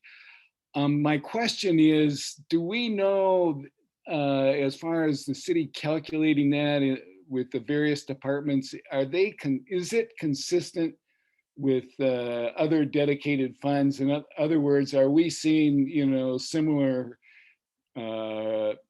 percentages or numbers associated with other dedicated funds as far as the cost allocation calculations? We are, yeah, we checked that as part of our review process. We do get an opportunity to respond and give some feedback on the cost allocation plan. And as part of that review process, we do go in and check to see if other funds are being charged comparable amounts compared to their total budgets. And we are around the same amount. Generally from the 2022 budget, we were about 8% of our operating budget was cost allocation. This year it's 9%. We hover about the same as the other departments that have dedicated funds. Okay.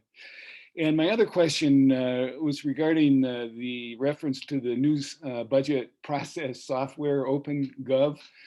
And my question is, how does it fit with the other, you know, asset and project management software, the, you know, work plan scheduling software, and, you know, the various other, you know, processes that we're using to plan the annual or create the annual work plan. So how does it fit with, you know, those other softwares? Yes, that's a great question. So we are still learning a lot about OpenGov. This is our first year using it. We still maintain all of the same softwares within OSMP. So for instance, work planning software Compass that we use, we still build our work plan in there. We review our work plan, update our work plan in there. And then we as a budget team, Cole and I, will go into OpenGov and submit final information into OpenGov. So we sort of, it doesn't feed in to OpenGov. We manually add information. It does feed, we are pulling information from our financial system into there, but it's not the same as, you know, it's not reading our work plan from any other softwares. We are still, I mentioned that we presented information to you in the way that it had been presented in previous years, because that's what we know the best. We know that we can share information that way the best. We know it'll look a little bit different in OpenGov, but generally the information, the way it had been pulled in previous years, we still, if I continue with our work plan as an example, so our CIP gets pulled from Compass. Cole and I would submit that into the software that we had previously used, and it gets, you know, cleaned up, analyzed, and then presented into a budget book. It's similar for OpenGov. We're still taking that information from Compass for the CIP. It gets cleaned up and, you know, changed a little bit, and it'll be shown in the OpenGov budget book going forward. And Dave, if I can just add to that. So a little bit of two different sort of purposes between those two systems. the work planning system is less of dollars spent and that sort of thing. It's more of how many staff hours are going to this particular project, which staff members are involved, trying to determine the priority of that project so we could determine whether or not to actually give it a green light or pause. And so prioritization, master plan connections, that's where we tend to build out and try to do analysis of how it relates to the master plan. And then, so it's less on the budget side of things. So a little bit two different purposes between our work planning software and the city's budget programming. Yeah, I'm just wondering about, whatever compatibilities either exist or potentially exist, whether they will be, integrated in a timely fashion so that, the whole planning process is a little more contextual, I guess. So thanks. Can I go back to my questions? What am I misunderstanding with the chart on page 8 in head count? On the top of the chart, it's projected OSMP staffing allocation by service area and work groups. When we talk about the other, like the Office of the Director of Central Services, and then the far right column is the number of humans, right? The temporary human, not a full-time equivalent, based on the 2080 hour rule. But when we get to resources and stewardship, those columns match. And so I just don't, it's either a coincidence or I'm misunderstanding how those columns are supposed to interact. That is potentially an error, and I apologize. The totals, though, I apologize. That could be an error on my end. I will make sure to get that updated and send that out to you. Yeah, I thought it would be bigger on the right column than a 1-for-1 match. Okay. And the number that you saw in the presentation, if it's helpful, I can pull that back up, has the correct totals. Okay. Good catch, Michelle. Yes, thank you for that. I apologize. No, it's okay. It happens. So there's a lot of numbers on here, so.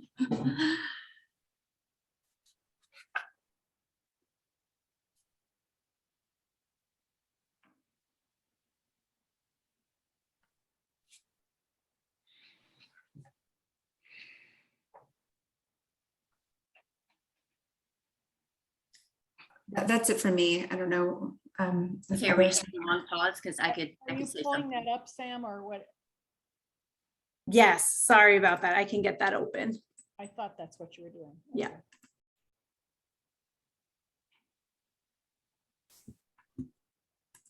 It is, I'm pulling it up in one of the attachments that we have. I think it's clearer to see the breakdown. In theory, you could do that math though and divide the budgeted personnel hours by 2080 to get an FTE. That's correct. And we have done that. So in the budget book in 2022 and 2021, the finance department did that. It shakes out to a much different number for us, and it doesn't translate as well into how many staff we have out doing work. So we have traditionally shown it as a head count for seasonal and temporary staff because the hours can be so variable. But it has been presented that way in the budget book. Yeah, I mean, it's good to know that there are 115 junior rangers rather than 5 FTE. I don't know what I'm making that up, but I think it's a nice number to see, 115. Yes, it's easier, in my opinion, it's easier to understand. So I hope hopefully that's easier to understand for others too. And I'm going to pull up on our department detail page.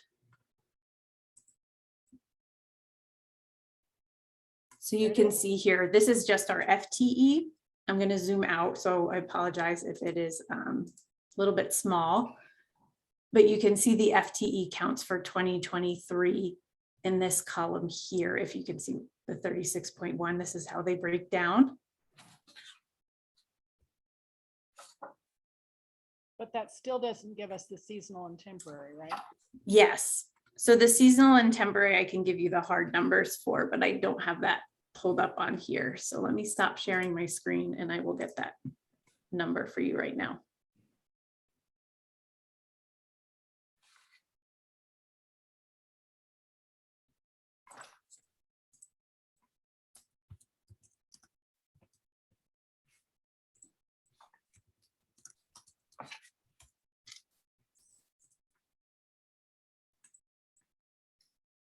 And we could subtract 204, 29 from 204. And subtract 158 and another 159 to get that number. That's correct. So And the race is on. sorry about that. The competition going. Here we go. 40. I'm sorry, actually, it is. We do have it at 36. It is it is not it's not a coincidence. Coincidence. Okay. I'm sorry, I should have known that before I did the mad race to find it. It is 36. Just a coincidence. Wow. Okay. What a coincidence. So everybody has an assistant. I do want to double check though before, like I said, I do want to make sure that I clarify this and send out the numbers to you, because the hard numbers I'm seeing in the seasonal and temporary column, that does look too close. It's just that the totals at the bottom are just 0.1 off of each other. So I will make sure to get you those updated. So apologies for that. Caroline, do you want to go on? Sorry, could you say that one more time? I think Caroline had the next question. Yeah, I did. And this is actually probably more for Dan than Sam. So on page 6, we talk about the 2023 budget structure, delivering on commitments, and that there is a possible request for the position that will include fire management. And I know the last couple of years has been unique to say the least, but 2 years ago when we approved the position, that was really kind of a request that was put out as like a quantitative, like the position would give us 25% each year and then completion. So I don't know if we just haven't gotten an update on that, or if there was more of an issue with the software, or whatever happened, but I don't feel like we're going to get those trail maintenance numbers in the time frame that we thought. And moving forward, I just want to make sure for myself, when we're talking about new positions, especially if they're brought to the board with something as specific as, these numbers per year, that we keep the communication open and talk about what's good, what's bad, what's working, what's not working. Because I was excited for that and what that would deliver. So I just wanted to bring that forward in talking about new positions and just making sure that we're circling back and communicating with what's going on. Yeah, well, I think you're referring to, I believe it was last year's budget request. We had somebody who was in a temporary status that is responsible for doing the monitoring of our trail conditions. Yeah. And yes, they do about 25% of our system a year. So every 5 years, we have a complete picture, if you will. But by that time, some data is 4 years old already, and then we repeat it. So that was somebody that's been in that role for a number of years, and we realized that this is an ongoing need. And in order to do the right thing and keep this person on, we needed to make it a standard position. So that is what we call a conversion of an existing position, and to make them going from temporary to standard. It's not so much a budget issue. It's a little bit more expensive to bring on a standard versus a temp, but it is also the right thing to do. And you should still remain very excited about that position. And in fact, we're going to be talking, that will be a good focus this fall, starting with the field trip in August, and then moving into the September and actually the November conversation as well, because that person is also helping to monitor undesignated trails and where undesignated trails exist on the system. And so we will actually provide you all with some data to kind of whet your appetite. We'll do a full report out once the 5 years has been completed again, but we know that this is really exciting data. It's of interest to the board, and we'll actually delve into some of that data this fall or late summer with you. Okay, so that, and I think I remember that as well, talking about, you know, what would happen at the end of the 5 years versus yearly updates or what have you. So if we're going to talk about it in the fall, that would be good. Yep. Before we leave that general topic, I also have a question on page 4 about. And just and I know we talked about the OpenGov software, but the entire city is still using the Beehive? Is that still? So we still use Beehive. Beehive will not be going away with the transition to OpenGov. OpenGov is a software tool that we're using on top of the other systems. Previously, the budget book was actually built as in InDesign and submitted as a PDF form. OpenGov is going to be a more flexible tool that can be viewed online. Yeah, and I know that they're kind of like what Beehive can do is very different from you know, like the finance perspective. I was just wondering, unless my memory is serving me incorrectly, that the software was going to be used in a bunch of different departments in the city. Yeah, but Beehive is our one of our central asset management software systems that's used robustly throughout the city, including open space.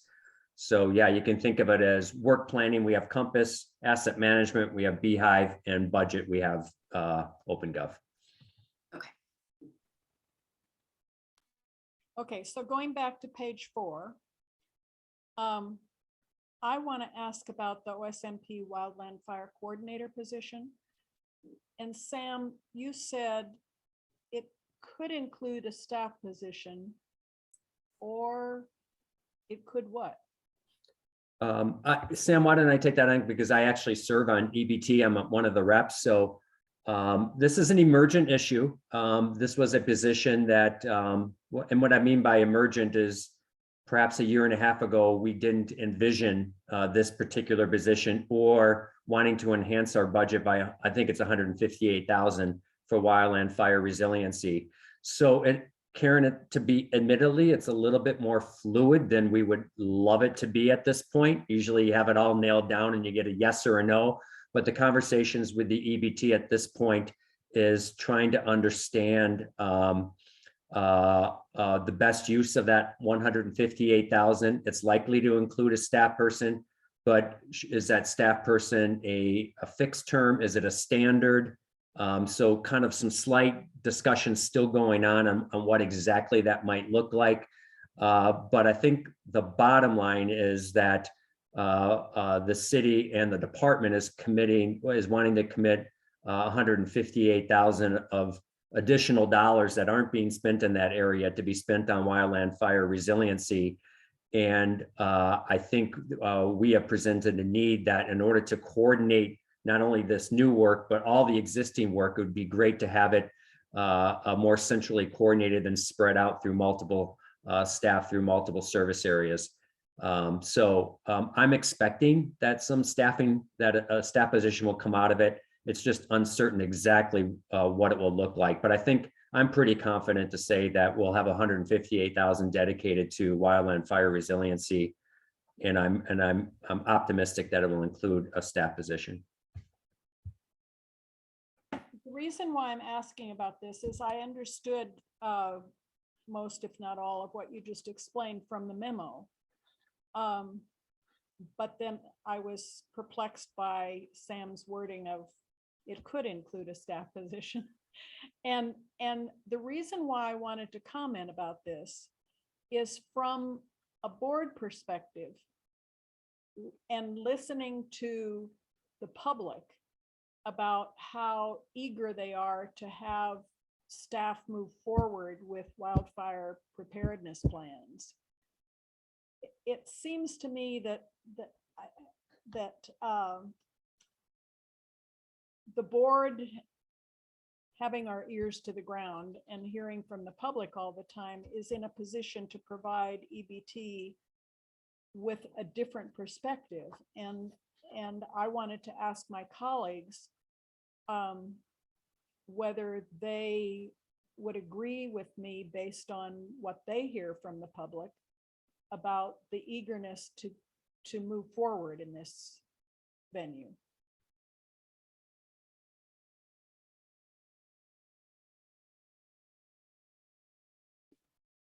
I just want to make sure I'm understanding what you're asking to move forward in the venue, as in hiring the additional staff member. Right, as in actually moving forward and doing this, rather than, it seems to me the alternative is to wait another full year, and I don't see that as something that the public wants to do. Dan, what were you going to say? I was just saying, I think where the nuanced discussions right now is exactly what it would look like and what type of staff it would be, rather than whether or not we should spend the money. I think the city leadership is definitely supportive of the work. Just trying to understand of more of the details at this point. That's why we were just using a little bit of language that wasn't quite solid. And but I fully expect that in our August memo, we would be able to provide you the very specific details. And I guess to answer your question, Karen, yes, when I speak to the public, you know, wildfires are everyone's major concern. I think that half of Boulder people in the Front Range, you know, truly have some sort of post-traumatic stress when we smell certain things or the wind blows a certain way. Everyone's, you know, kind of on edge. So I would say, I think it's at the forefront of everyone's minds. Thanks, that's my perspective too. Dave, you're muted. If you're trying to talk, you need to unmute. Sorry, I was trying to talk, but I probably should stay muted. So Karen and Dan, I guess this is for you. This feels like, you know, a little agency knee jerk to me. So Dan, when you say we're going to be more specific and less ambiguous, I think that's really critical, because it's, you know, it just feels to me like it's the typical public agency response that, okay, let's create a job, you know, to do something. And my question is, well, maybe, you know, purchasing 2 additional brush trucks, or maybe, you know, funding additional forest crew, you know, with, you know, firefighting qualifications is really what's necessary. And so I'm just questioning whether we need more administration or whether in fact we need boots on the ground. And one of the concerns that, and just as an aside, in the attachment as far as the PowerPoint presentation on wildfire resilience to the council in April, is that it gives the impression that we can thin and graze our way out of a wildfire risk. And the fact is that there's no way that that's ever going to happen. And one of the key ways to reduce and mitigate wildfire risk is to use prescribed fire. And I know now that, you know, fire is now all of a sudden the enemy, but I think it's incumbent on us to, you know, educate this community that fire is really, you know, one of our allies, and we need to use it effectively if we're going to actually have any hope of reducing, you know, wildfire risk, especially in the terrain that, you know, we have on the west side of the city. There's no way that risk is going to be reduced by grazing or thinning, just given the topography. So, and I know especially this year, there's a reaction to, major wildfires caused by prescribed burns in New Mexico and Arizona. And yeah, those are problems, but we should be getting much more sophisticated and able to put fire on the ground effectively and safely if in fact we do want to achieve any kind of mitigation of the wildfire risk. When they were talking to us about it, if I remember it right, didn't they say, that there was state law surrounding it and that, the day that it could happen had to have certain particulars in order for, I guess, a permit to be given for it? So was the understanding that if, like kind of the magical day pops up to where it could be done, it is being done? I understood it to be said. Is that right, Dan? Yeah, I mean, first of all, I think Dave, yes. Yeah. and Caroline, yes. There's definitely criteria and parameters that need to be met, and that's codified, and things that are out of our control, we must follow those windows that are made available. But I will tell you that there is conversations and amongst the staff and others that are looking at ways of collaborating at the state level even, and looking at what the criterias are and whether or not there's an opportunity to try to expand those windows. So from a number of different fronts, from grants we're trying to obtain more aggressively to state changes in criteria. We're looking at that. Dave, as you may have noticed, we dedicated resources to enable us now to have 2 crews on the ground. That change was made last year to increase our boots on the ground. The sort of the bureaucratic nature of a staff position, I think that when we provide you maybe with a little bit more details next month, I hopefully you'll be satisfied that will be put to good use. But yeah, there's just a number of fronts we got to be hitting this on. And it could, and Caroline, it could be trying to look at whether or not we need to get some state law and changed in order for us to have more opportunity to put fire on the ground in a responsible way. Yeah, and I assume we're not the only entity thinking about that, and that, we should expand on doing it because, it's a lot for our open space. So I'm really glad that you brought that up, Dave. The other thing about prescribed burns, Dave, is to do it safely in our Western WUI, we have to do thinning first. Yeah, no, I just think that just avoid thinning. Dan, you're exactly right. I think the state has to start looking at a more flexible and manageable approach to wildfire mitigation. And the fact is that, yeah, we need to be more sophisticated and I think have the capability to do these things. And we have to make the case, and Dan, you're absolutely right, at the state level that, the pollution regulations, may have to be modified so that, fire and at the appropriate times can be done, given the fact that wildfire will provide far more pollution, if it goes on than a prescribed burn will. And so it's those kinds of things that I think we as a city and in collaboration with other agencies need to be really focused on, at the state as well as the local levels. Yep. And one of the reasons why I want to see this position expedited and really in the budget this year rather than next year is because there are other things like that, like the need to update the CWPP. Yep. That require staff to do the job. Yep. Yeah, this position will have their fingers in prevention, response, and recovery, and could be looking at grant identification, changes in state law response, having better direct one connection into the EOC. There's just a number of things that are on the laundry list of what more enhanced coordination and collaboration from our standpoint could result in more effective on the ground stuff. So, yeah.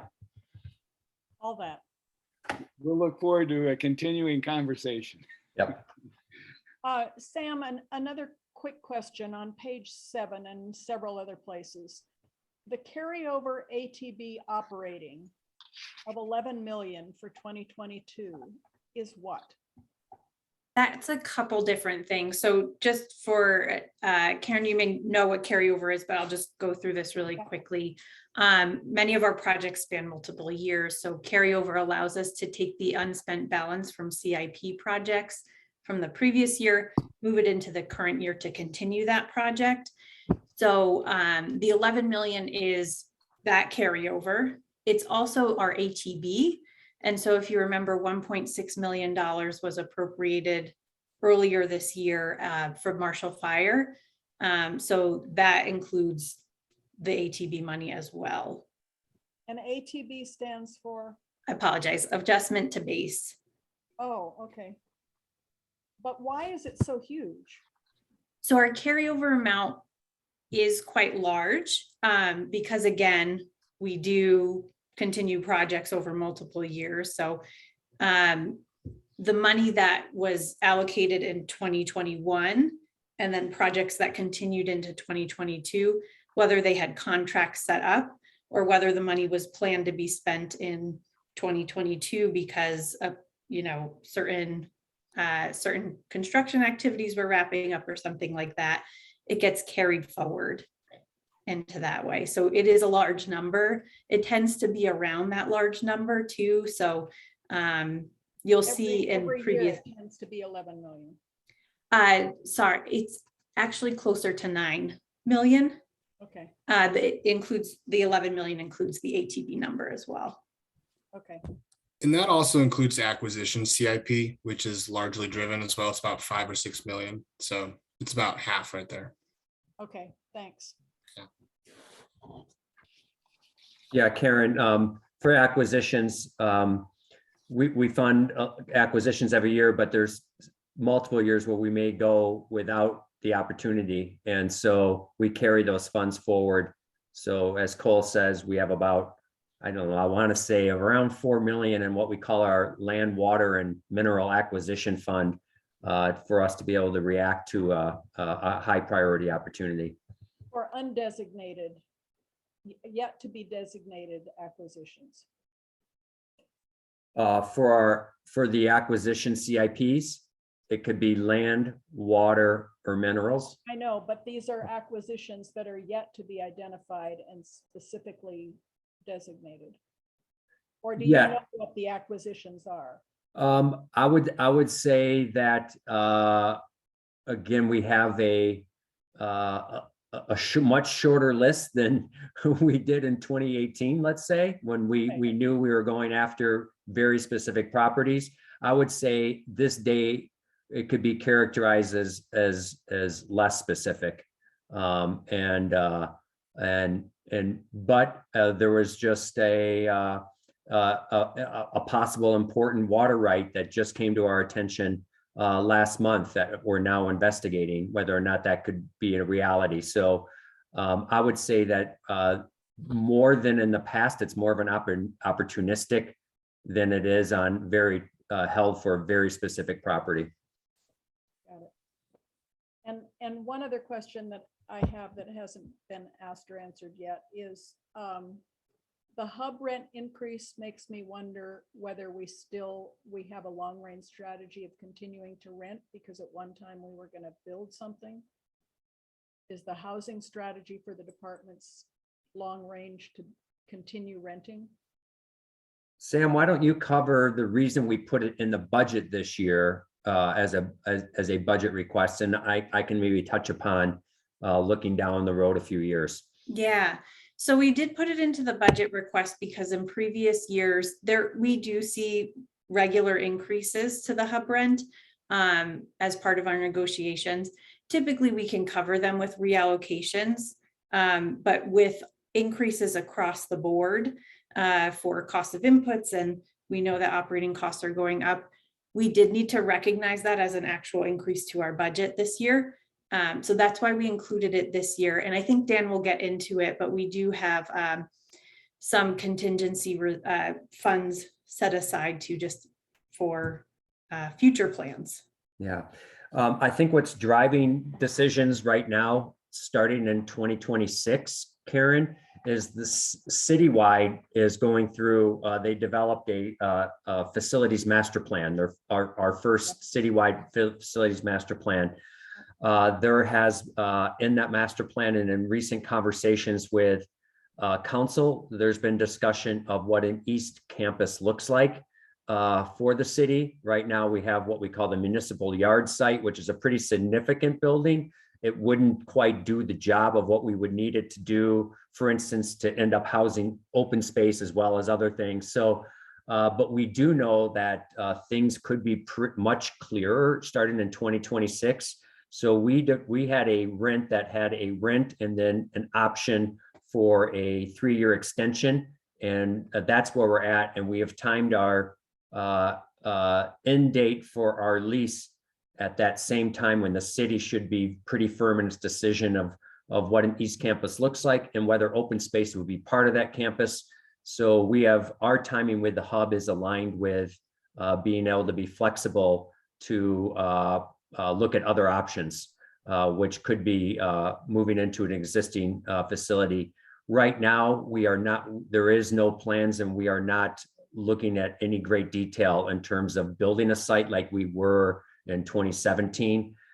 So we're looking at the hub, and post hub, we're waiting to see how we might fit into the city's plans. Because in general, my recollection is the facilities plan is to move away from rentals. Yes. Yeah. Okay, thank you. That answers my question. Are there any other questions on the operating budget?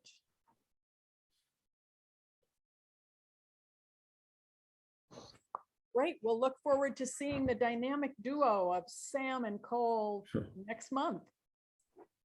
Thank you. Thank you, guys. Thank you.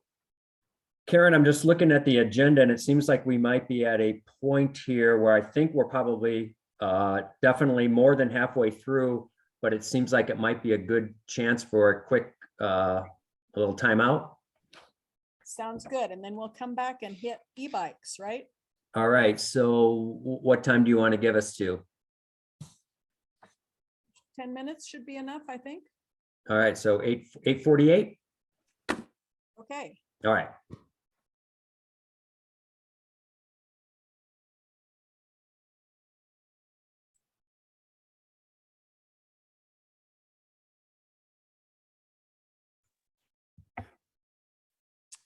Okay, Dan, take it away. All right, we are moving into matters from the Department C. So our final subject matter and we are here to present you with an update on where we're at with our process for evaluating e-bike use on open space trails. So it could be kind of characterized as the last few months of some staff analysis. This summer, looking at a public engagement, hearing from the community. And then this fall could be characterized as more staff analysis in preparation of coming to the board twice later this fall in October and November to discuss e-bikes and ultimately to seek a recommendation on how the board would like to proceed and making a recommendation to council for later. I would just, before I turn things over to Marnie, just to make note for those of you who weren't on the board and maybe not as engaged on the day-to-day of open space matters, e-bikes on open space has been a subject that has been a subject numerous times over the years. Most recently in 2016, we came to the board with real estate folks came to the board with some matters of trails that city transportation owned that fed into open space trails, and the discussion of whether or not to dispose of some open space trails to be managed by the city transportation department. At that time, what we heard loudly and pretty clearly from the board at that time was, we don't really want to use the disposal trigger for this subject matter, if at all possible. So we had a pretty robust conversation with the board in 2016. Starting in about 2019, we were planning to reinitiate this discussion. Then COVID came and it kind of got put on the back burners and picking it up again this year. So where we're at in the process is to kind of inform you. And to do that, I'm going to turn things over to our principal planner, Marnie Ratzel, who I think might be supported by Casey French tonight as well, but mainly Marnie. Thanks, Dan. And it's good to be here.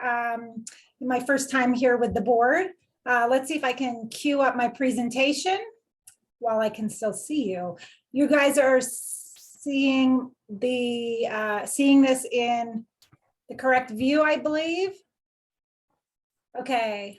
I don't know why you guys are so small, because when everyone else presents, I can see all of you, but be that as it may.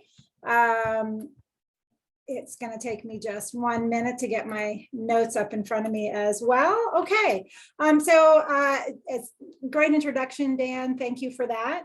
As Dan mentioned, I'm here tonight to inform the board of the department's process to evaluate and consider e-bikes on open space trails.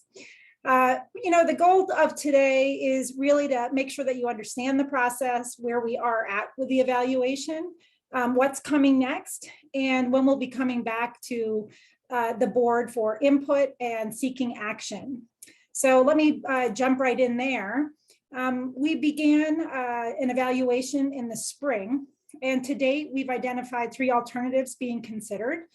We've just opened up a public engagement, a community engagement window, where we've identified a preliminary proposal, and we're gathering feedback over the summer to gauge support for the preliminary proposal and for the other alternatives under consideration. Next, we are scheduled to come back to the board in the fall. As Dan mentioned, we've got 2 touchdowns, one in October to share what we've heard from the community and get some input from the board. And then in November to request action on a final staff recommendation, whether to allow e-bikes on open space trails, and if so, where.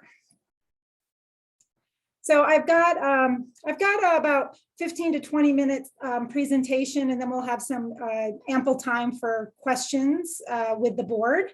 This is what I'll cover this evening, starting with e-bikes.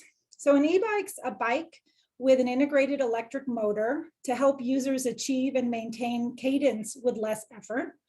E-biking is an activity where participants are propelled by human power or low power electric assist power. We've seen some changes. In 2017, state law established 3 classifications of e-bikes, class 1, 2, and 3. The state law also changed the definition of e-bikes to no longer classify them as motor vehicles. And OSMP is evaluating and considering alternatives to allow class 1 and class 2 e-bikes, which cease to provide assistance when the bike reaches 20 miles per hour. Class 3 e-bikes would continue to be prohibited on city open space trails. They're not under consideration at all. So in terms of current conditions, city policy prohibits e-bikes on open space trails, but they are allowed on paved multi-use paths that are managed by other city departments. And as Dan mentioned, if e-bikes are a desired or envisioned use on a trail located on open space land, it currently requires us to dispose of that land by, you know how it works, selling, transferring, or giving it to another public agency. And Dan gave a little bit of history about how that's really not a preferred approach. So we began this process with amending or looking at amending the city's e-bike policy, thinking that it might provide some flexibility and alternatives to disposal in situations where e-bike use might be a desired activity. I do want to note that visitors experiencing disabilities may use an e-bike now on open space as what we call an OPDMD, which stands for Other Power-Driven Mobility Device. However, e-bikes for any other purpose are currently not allowed. So what does this mean? What does this look like out on the landscape? Several of open space and mountain park trails are interconnected with trails managed and maintained by adjacent public agencies that allow e-bikes.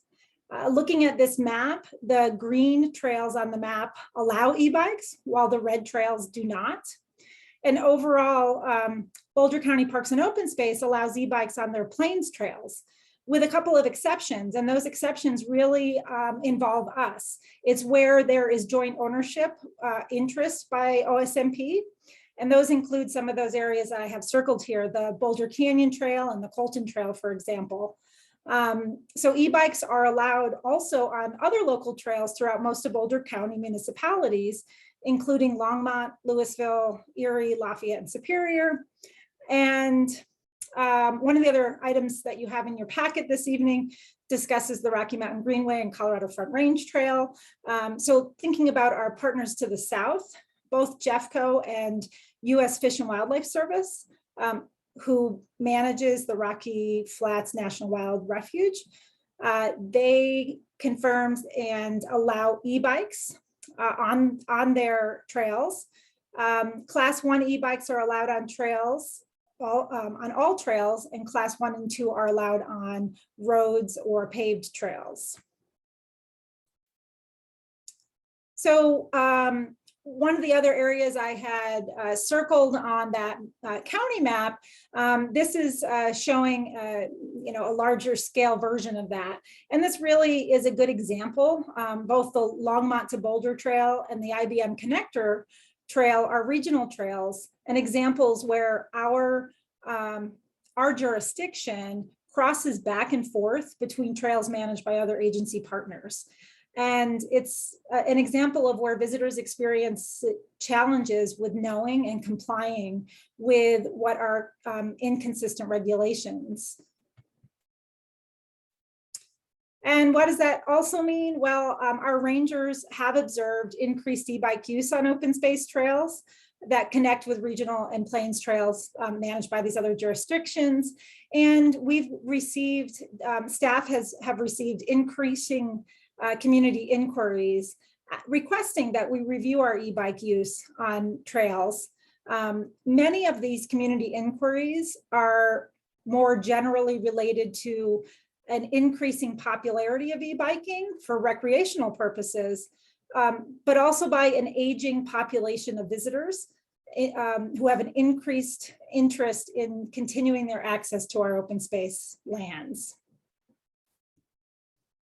So we began this, and a primary objective of considering and evaluating e-bikes on open space trails is to improve access for more ages and abilities of visitors and to provide a consistent experience. And if a decision is made to allow e-bikes on some open space trails, it would provide that flexibility and alternatives to disposal in situations where e-bikes are envisioned. It could also support the broader climate goals to reduce greenhouse gas emissions. In terms of the master plan, evaluating and considering e-bike use is related to a few strategies, including the 3 that are checked here. Incidentally, there's one strategy in each tier of the implementation plan. And these include assessing and managing increasing visitation, encouraging multimodal access to trailheads, and supporting a range of passive recreation experiences. The evaluation also is being considered within the context of the Boulder City Charter, which identifies passive recreation as an open space purpose. And while the charter does not define passive recreation, it does mention several passive recreational activities, including bicycling, which is allowed under certain conditions. The definition of passive recreation is provided in the 2005 Visitor Master Plan, which includes non-motorized activities that require minimal construction or development of facilities for the activity to be conducted, and generally do not significantly impact other open space values, as well as are compatible with other passive recreational activities. So staff began our assessment of e-bikes by considering whether they meet the definition of passive recreation. And there's some history, and I feel like it's important to provide that overview about how e-bike policy has changed over the past several years. So beginning in 2014, e-bikes were piloted and then permanently allowed on greenway and transportation paved paths in the city. At that time, the OSMP interpreted that e-bikes were motorized and that e-bikes were limited. I'm sorry, and I think the other piece is that the discussion was really limited to looking at paved trails only. Over the past 8 years, the technology has evolved, as well as the community interest, which has begun to shift more toward recreational purposes. Additionally, changes in state and local regulation by several agency partners treat e-bikes as bicycles. So in consultation with the city attorney's office, a reevaluation by OSMP staff supports the interpretation that the electric assist meets the intent of non-motorized of the passive recreation definition of the 2005 Visitor Master Plan.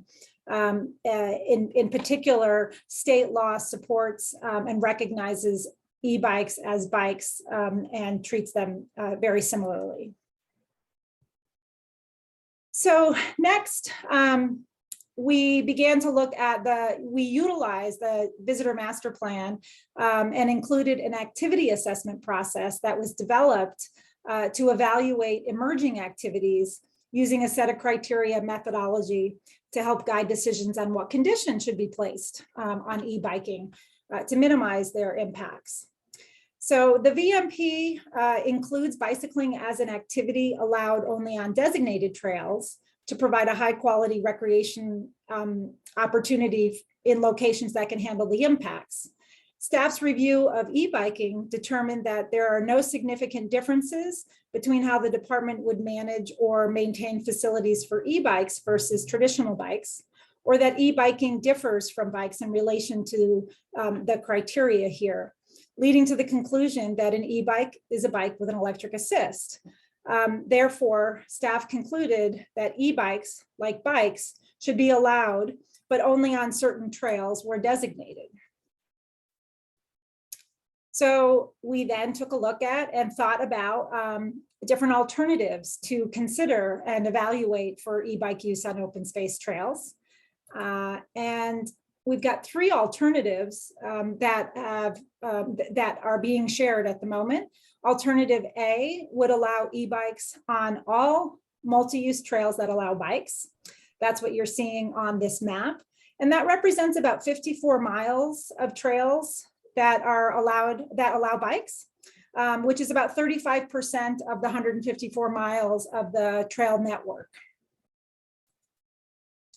Alternative B would allow e-bikes on plains trails, which are defined by the dashed line on the map. It's basically trails located east of that dotted line. It's Broadway within the city limits and continuing up that corridor, which turns into North Foothills or US 36 to the north and Colorado 93 to the south.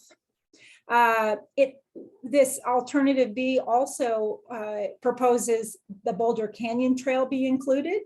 Recognizing that it's not part of the plain system, it's important to call that out because it is a regional trail that is west of Broadway.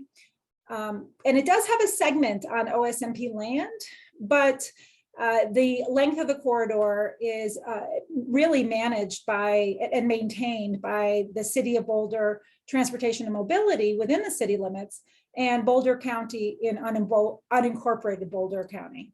Yeah, that's right. So the number of trail miles would be about 34 miles of open space trails, representing about 22% of all trails in the network. An alternative C would include interconnected multi-use trails. Essentially, it's a subset of the Plains trails, but also including the Boulder Canyon Trail. And it would allow about 25 miles for e-bike use, which represents about 16% of all trails in the network. So starting with these alternatives, staff identified, we're looking at the criteria shown here, relevant criteria, and we looked at some finer level considerations to evaluate the alternatives against one another and help guide a determination on which alternative has the most advantages. The process that we've been going through the past few months, as Dan mentioned, we've started in the spring. We assembled a really robust project team comprised of a core group of subject matter experts, an extended team, and a subgroup of the director's team to help develop the preliminary ratings for each alternative. And the rating scale is a gradient from most to least in terms of meeting the criteria assessed. So a matrix detailing the preliminary evaluation and ratings is available on the project webpage, and we're currently gathering community feedback on the preliminary proposal and all of the alternatives. So the preliminary proposal that staff has identified is alternative B. And we think alternative B really best reflects a community engagement process while reflecting the findings of the analysis.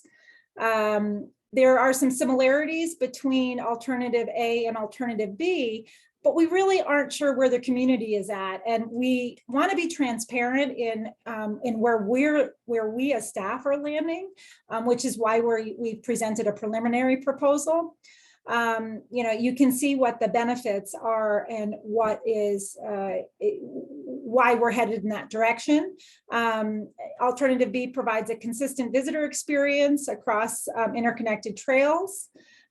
We think that the boundary is the geographic boundary is a good dividing line that is relatively simple to message and easy to understand. Therefore, it would be complied with by most community members. Of course, increasing opportunities for visitors experiencing disabilities and with mobility challenges, as well as our aging population. And the OSMP supported literature review that was completed in 2019 by Boulder County as part of their review also results from other agencies indicate that e-bike use would have minimal impacts to natural resources, visitor experiences, visitor safety, and the trail system. So recognizing that the preliminary proposal would allow e-bikes on open space trails, the activity would be added as a new category in future visitor surveys alongside all of the other activities. And that would allow us to track change over time as part of system-wide monitoring efforts. So where are we at now? We're currently gathering community input on the alternatives and the preliminary preferred proposal. Community input is an important component of evaluating the alternatives. And the department will update the alternatives evaluation to incorporate the feedback we receive. We're gathering feedback through an online questionnaire, and staff is also hosting drop-in sessions to help any community members that would like some assistance in completing the questionnaire.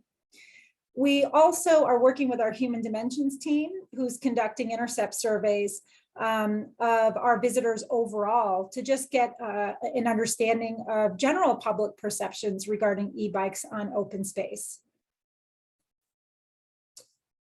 As I mentioned, we began the engagement window. It actually started a midday on Monday, and we've publicized the opportunity for community input, both by issuing a media release and through all of our social media channels. We're not done yet, we're still doing it, and we are seeing good engagement. Our communications team has really helped generate over 500 questionnaire submissions in the past couple of days, with over 1,300 clicks through to learn more about this. And the project webpage, as of this afternoon, has had more than 2,600 views, which I hear is making it one of the most popular web pages as of right now.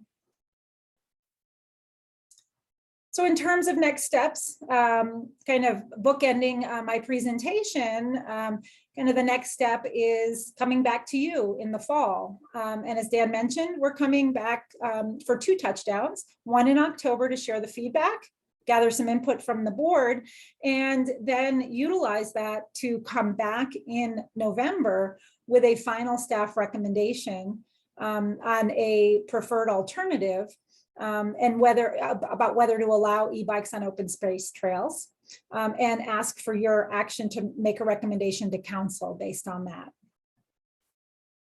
And that concludes my presentation. I'd like to open it up for questions. Thanks. Caroline? Yeah, thank you. I think my first question is probably going to be my hardest question, and I'm excited to talk about this.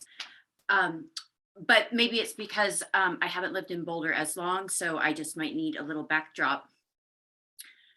I'm hearing that in 2016 this was brought up, and the idea of disposal was not what they wanted. So now we're talking about it again. I see what's called 3 alternatives.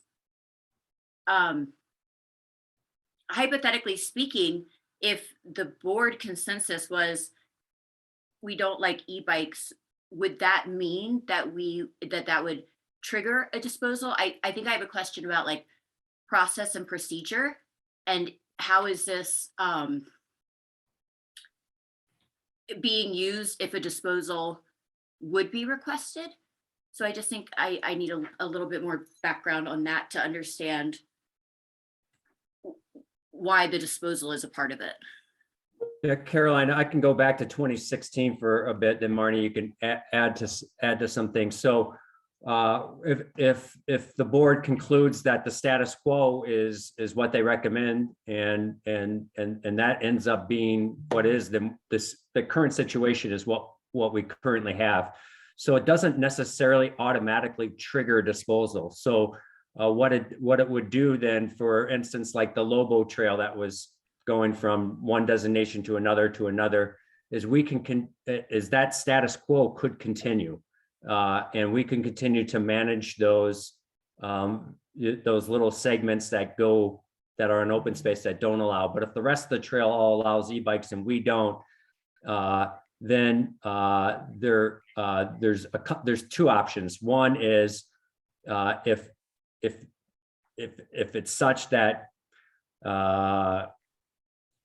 the community very much desires e-bikes throughout it all, is this body could recommend that we transfer the management of those small segments to the entity that more makes sense in order for e-bikes to be allowed on open space, or the existing situation just continues, in which we have these inconsistent segments of a trail in which you would go from, you can be on your e-bike, you can't be on your e-bike, you can be on your e-bike, you can't. So the current status quo is certainly something that the board may end up recommending as how they want to go forward.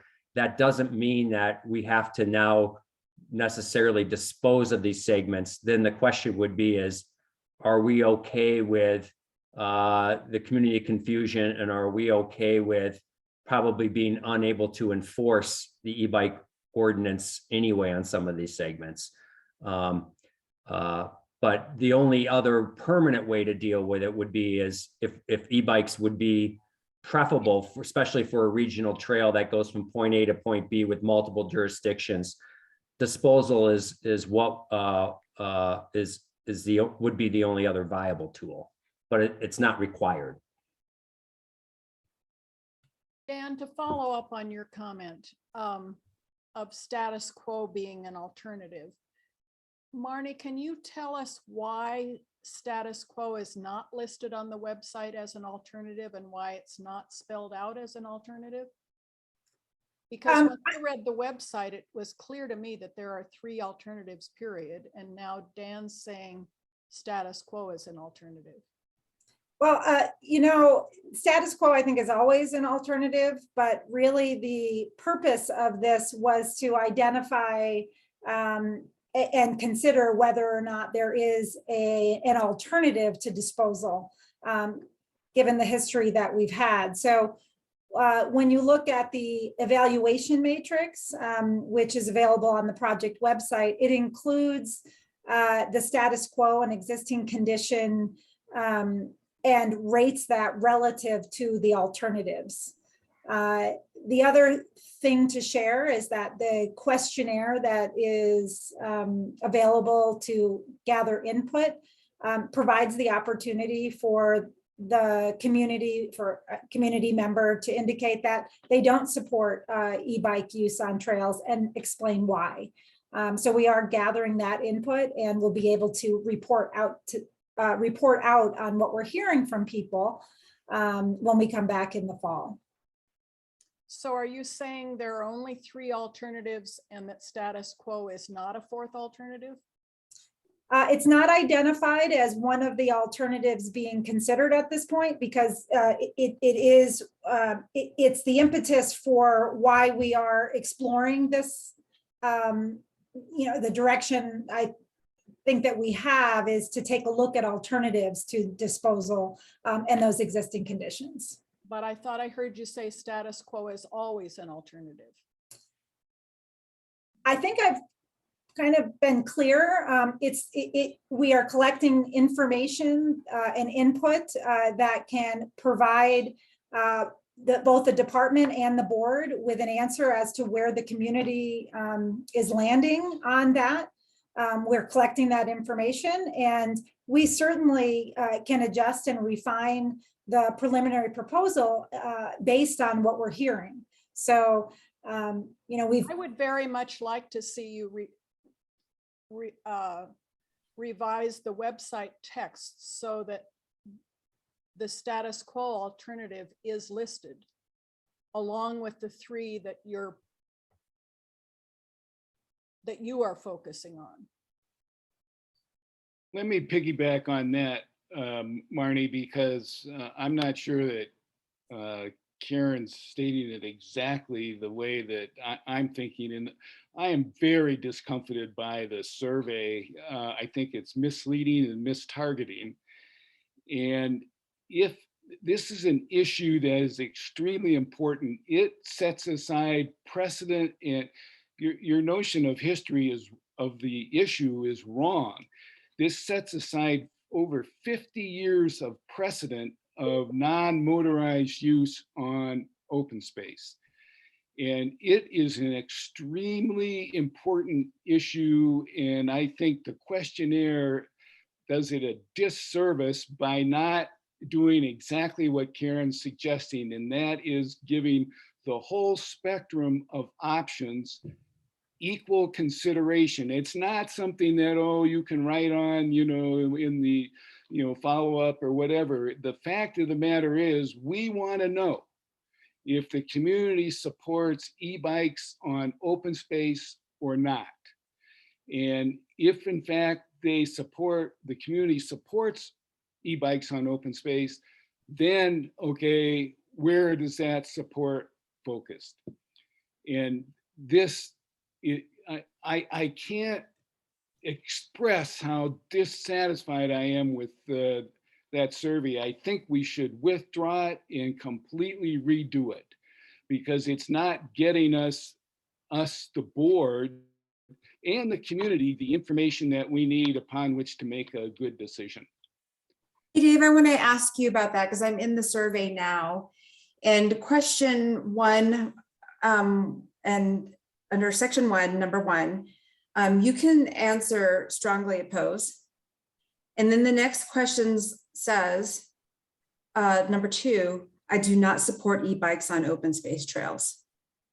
Yes, you can do all of that, but then when you look at the alternatives, what I'm saying, Michelle, is that it looks like a fait accompli. It looks like, you know, we've already decided that somehow e-bikes are going to be on open space, and so it's just a matter of gradation or magnitude.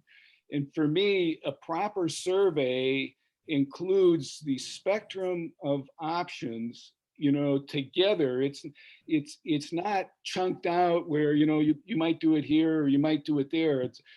I don't think the information that we're going to get from this survey is going to serve us as far as decision makers on what exactly the community, or where exactly the community is coming from, what exactly they support.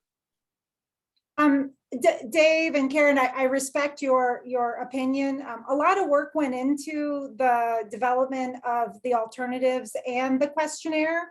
And in the 3 days, that 2.5 days, 3 days that it has been available for public input, we're getting a tremendous response. We have almost 600 submissions. And we are hearing from the public. So I guess part of my request is to honor the process and allow staff to hear from the community. We've got 3 more weeks to hear from the community. Of all of those people, I've had 2 people contact me asking for support to help them with completing the questionnaire, but with over 600 people and many more people becoming engaged with several weeks left to do that, I think that it would be important to continue to allow the survey and the questionnaire and the public to provide their feedback. Michelle, as she had mentioned, she talked about the couple of questions. For those, for any of the alternatives, if you support the preliminary proposal or another alternative, or you don't support e-bike use on trails, the next question asks, please tell us why. And in particular, we're interested in understanding the top 3 reasons so we can get a better understanding of what is compelling to our community and what resonates with them. Tony, I would just add that the no action is, you know, it is in the background. If we hear overwhelmingly from the community or that there is not support for e-bikes on open space, we will take that information and we will highlight that, we will bring that forward. We can bring that more into the forefront of the conversation. I think what Marnie was trying to articulate, and maybe I just say the same thing, you know, or similar thing in different words, is, you know, the purpose of this was to ask, if we were to allow e-bikes, what makes sense from the community? What do communities, what trails are important to the community? And so that's why we identified, you know, the 3 alternatives, but it is not a done decision, Dave, or a done deal. We're really interested in hearing. That's why the second question on as Marnie and Michelle pointed out, it's, you know, do you support one of the alternatives? If not, please tell us why. It's right up front. So we will get that information and we will be able to highlight that for the board and take that under consideration when we bring back things to you in the fall. I appreciate. On the webpage now, and in all capital black letters, bold, it says alternatives under consideration. And it says OSMP has identified and evaluated 3 alternatives to allow e-biking. It doesn't say that there's a 4th alternative of status quo. Right, but prior to that, higher up on the page, we describe the status quo and the existing conditions as well. And when you open up the evaluation, you can see the rating of that relative to the others. I think we do hear what you're saying, and we're hearing your input. I think that it would be important to allow staff to take that under consideration. I think it would also be important to, given the time and I think some of the interests that you have, to see if we can shift to other questions or other information that you want to hear from us tonight. I think we understand where you're at with respect to how we've begun this process. Let me be clear, Marnie, I appreciate the responses, both yours and Casey's. But the fact of the matter is the historical perspective that you laid out is wrong.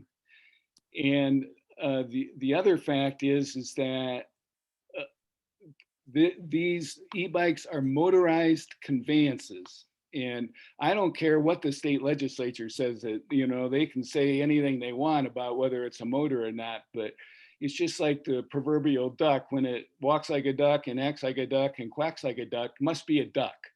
And for me, that's what the issue is. And where I'm coming from in the process, I think that we would be much better served by saying, look, you know, we as the Open Space Mountain Parks Department or the board are still saying that non-motorized vehicles are not appropriate on open space. There's a historic precedent and official policy in that regard.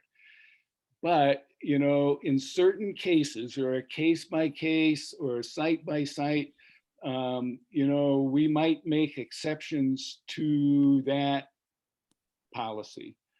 But for me, the alternatives are far too blanket. You know, 54 miles of trail or 35 miles of trail or 25 miles of trail, that discards over 50 years of precedent that this department has been under.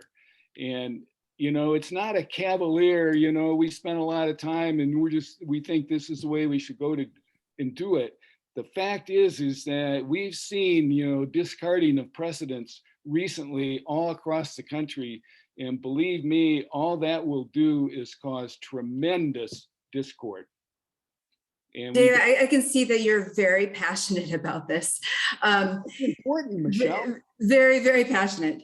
It's important. It is important. I agree. And I know you're, and we're going to get a chance to talk about the substance, I think, of this. The talking about the 50 years of precedent, I think, is, you know, a little also misleading, given that technology has changed, the needs have changed, and yeah, the laws have changed. And so, you know, to be referencing something from 50 years ago and saying, no, we're absolutely not going to even consider it, or we're absolutely not going to get community input on it. I don't think that's fair to the broader community. I think exploring this process and getting public input is the fair thing to do to, you know, for the community. You know, also having this case by case, Michelle, the case by case sort of exceptions causes a bit of an issue with like compliance, right? I mean, the fact is that I agree we ought to get community input. What I'm saying is that this questionnaire does not get the spectrum of community input that is required for this particular topic. And that's the concern that I have. And I recognize that, yeah, things change and you know, there are different approaches and all of that. But the fact of the matter is that we need to be careful in our consideration of whatever it is that we're going to end up deciding, because it's going to be a major change. And I think there are consequences associated with that. I bet you that everybody's going to be very careful about this one. You know, e-bikes, I'll tell you, Dave, even amongst the biking community, are super controversial. There's a whole lot of flinging going on when it comes to e-bikes and mountain biking community. So I think there's going to be, yeah, it's going to be, I'm personally interested in hearing, looks like Wendy Sweet is trying to get in, speaking of mountain bikers. Can we let her in? I think actually let me try to. Can we let Wendy Sweet in though? I'm going to be interested in getting in hearing sort of the broad spectrum of opinions on this and in this particular survey, because I think it's going to be so diverse and what we hear from people. So in my mind, that's why it needs to be perfectly clear. And I'm so sorry, really quick, I just have to ask this. So is the reason that even though we don't want this and avoiding it in 2016, a disposal would be triggered, is it because of the definition of passive recreation? Is that why that would be the route? I'm sorry, I just want to make sure that I understand like the process of why that's even a part of this. Yeah, I don't. Currently, e-bikes are not allowed on open space.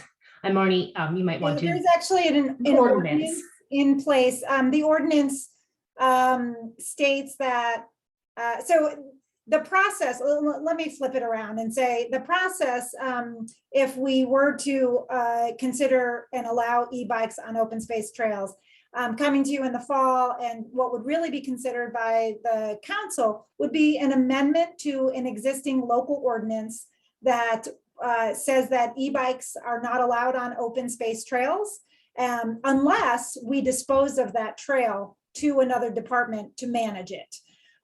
What might be helpful to the board could be listening to that 2016 conversation when e-bikes were came on scene in 2014. It became very clear that there were these little segments throughout the Greenway network that traversed over open space lands. And a number of those tiny segments between departments and through city council, I believe, said, let's transfer those over to transportation. And then then another disposal came forward in 2016 and concerns were raised. And, I think one of the things, piggybacking on what Dave said, is open space and the purposes for how it was purchased does play into the conversation, and really is one of the reasons why there's concern about disposing of it, transferring it to another city department. It's all city land, but open space and mountain parks would no longer have any authority to manage, maintain, or talk about what that trail and that land that it went through if we were to dispose of it to another department. I don't Casey, would you be okay with that? I hear like the little sections, but then for the alternatives, it's written, obviously as a huge percentage and chunk of the land. So I just want to make sure that I understand where we're all at before we get into more of like the substance of it. And that's part of the evolution, I think, is that with the shift of more people and, part of our visitation surveys, I think you got, I don't know if you, not sure who was here back in March when we heard some information on our visitation surveys, but our visitors to open space are, the population is aging. We're seeing the average age increase. And we are hearing from people that they'd like us to take this issue on. So, I want to just come full circle of really the purpose tonight is to talk about the process that we're going through, share that we are gathering input and we are getting a good response. And not everybody people are finding the input that they would like to share. We are hearing from some folks that are saying that they don't support the staff recommendation, that they support one of the other alternatives, or maybe that they don't support e-bike use. So the survey tool is working. People are providing the input and offering staff the opportunity to come back with that information in the fall. You'll be able to see what we're hearing from people. Thanks, Marnie. And I'm just going to jump in here. Karen, we have some other items tonight. I think we've got good feedback from the board on the approach that's being used here. And we can also all weigh whatever input we get from the community when we really discuss this later in the year. Or are we saying that we are out of time for this discussion? I thought we Well, were. I mean, we pretty much heard a range of input on how, what folks feel about the survey tool and the approach here. Unless there's other specific things about the information that Marnie presented, I'm suggesting we might want to move on to the rest of our agenda items. I actually did have a couple questions if we have time. Thank you for the presentation, Marnie. That was really great. I actually took the survey yesterday morning. As someone who commutes daily on my e-bike to work, you know, I'm really excited to see more trails opened up to e-bikes and see us considering this. The question I did have is option A and B looked kind of similar in the presentation. I was curious kind of what the main differences were between A and B and why B was the preferred option over A, given that they're very similar. I didn't quite catch exactly what the differences were. Yeah, I think allowing, well, the major difference is in, would it be helpful if I pull the map back up? It might be, yeah. It was Okay, like so 19 and 20 were the slides. now that is going to be a technical. It's okay if you can't. But no, I can. It'll just take a moment. I studied them earlier. Is the big difference the whole west of Broadway and the Marshall Mesa trails? And Yeah, while so Marnie's pulling that up, I can kind of speak generally to it, Marnie, if that's helpful. We did realize that the evaluation came out similarly as far as the criteria and whether it met it the most or the least. But we also felt like we were going from a none to all and a middle approach with the community, and not going to all the trails seemed like maybe a better starting point for a community conversation as far as a preliminary proposal. While each of them, if you add up the, you know, the advantages might be similar, but there are the advantages for which each speak to are slightly different between A and B. Awesome. That makes sense. And I think seeing them as you flipped between them there, that was really helpful. Yeah, and the way we provided links on the webpage were for each of these to open in their own window, so you can, as a community member, flip back and forth between the three or more slides, and hopefully that's helpful. And as I Awesome. read this survey, which I've read 2 or 3 times now, I think the only question on the survey is whether you support alternative B. Is that correct? No. The first question asks a respondent if they support the staff recommendation of alternative B. The choices to respond to that would be that they support it or they don't support it. Based on, and the way the survey or the questionnaire is structured is that based on the response there, populates a question which then says, oh, if you don't support the staff recommendation, do you support another alternative? And or not. And so the next question, if you were to say, I don't support the staff or the preliminary proposal, the options are I support alternative A, I support alternative C, or I don't support e-bikes on open space trails, which then generates the next question of why. And we, identified several categories that we think we think would be responses that people might explain why. But each of those questions also has the opportunity to select other, which is an open-ended comment box to provide and explain their own comments as to why they chose the level of support or opposition that they did. And then the next question provides another opportunity to say, is there anything else that you'd like to tell us about e-bikes? And then we kind of, we have a series of questions. There's 4 sections in the survey, series of questions that are very similar to what's being asked in the intercept surveys.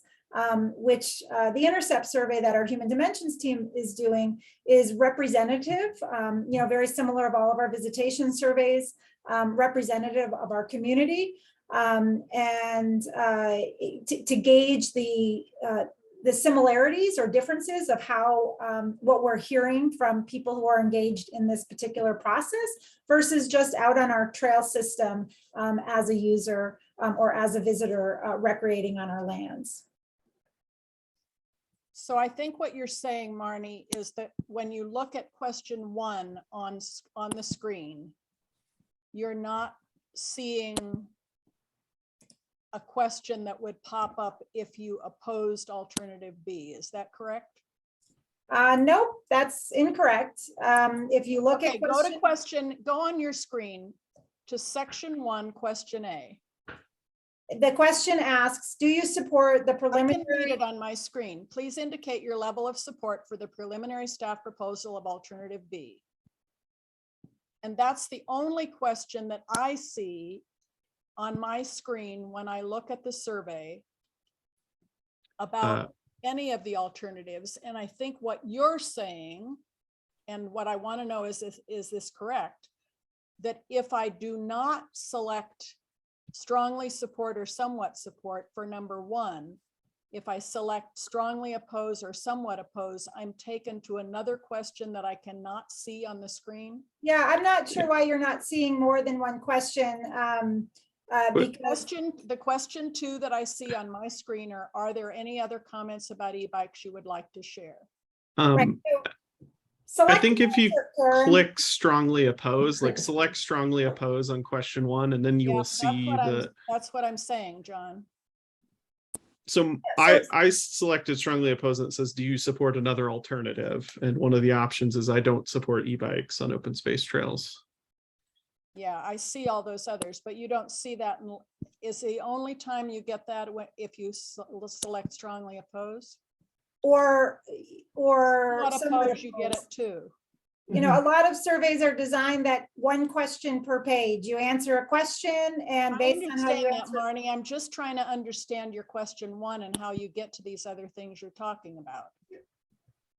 Would you like me to pull up the screen and begin to take it so everyone can see that? Yeah, I think that's a good idea, Marnie. Okay, just give me a moment. It'll take me just a minute to do that and then I'll share my screen. Yeah, somewhat opposed gets you there as well. Yeah. Okay. And even if you select strongly support, you get to a different question 2 than you would otherwise. Let's see here. Now I have to figure out how to share my screen. Oh, I am sharing. Hold on, let me share a different screen. Okay. Top 3 reasons why you somewhat support. Okay, where is this? I've answered my question. Okay. Would it be helpful for the rest of the board members? Do you want me to pull that up? I'm sorry, for some reason I'm not seeing the window that is here, so bear with me. You don't need to do it for me. Is there further feedback about the survey from the board? Yeah, I'd like to hear from the rest of the board members about the web page itself and the alternatives, the 3 alternatives versus 4 alternatives. Could I please hear from the other board members about whether anybody else is concerned about only alternative A, B, and C being options on the website? I mean, I was a bit confused when I read the packet, which was why I had the procedural and clarifying questions, because to me, those were the 3. So I didn't understand that from my point of view, but I know the public probably isn't thinking as much about like a disposal as I am. What document are you referring to, Caroline, in the packet? I've heard it also, and I didn't actually see anything in the packet about it. Okay. All right. It's not my imagination. Okay. No, I'm looking at the web page. Okay. And to me, I read status quo as yes, status quo is an option, but an alternative to status quo are these 3.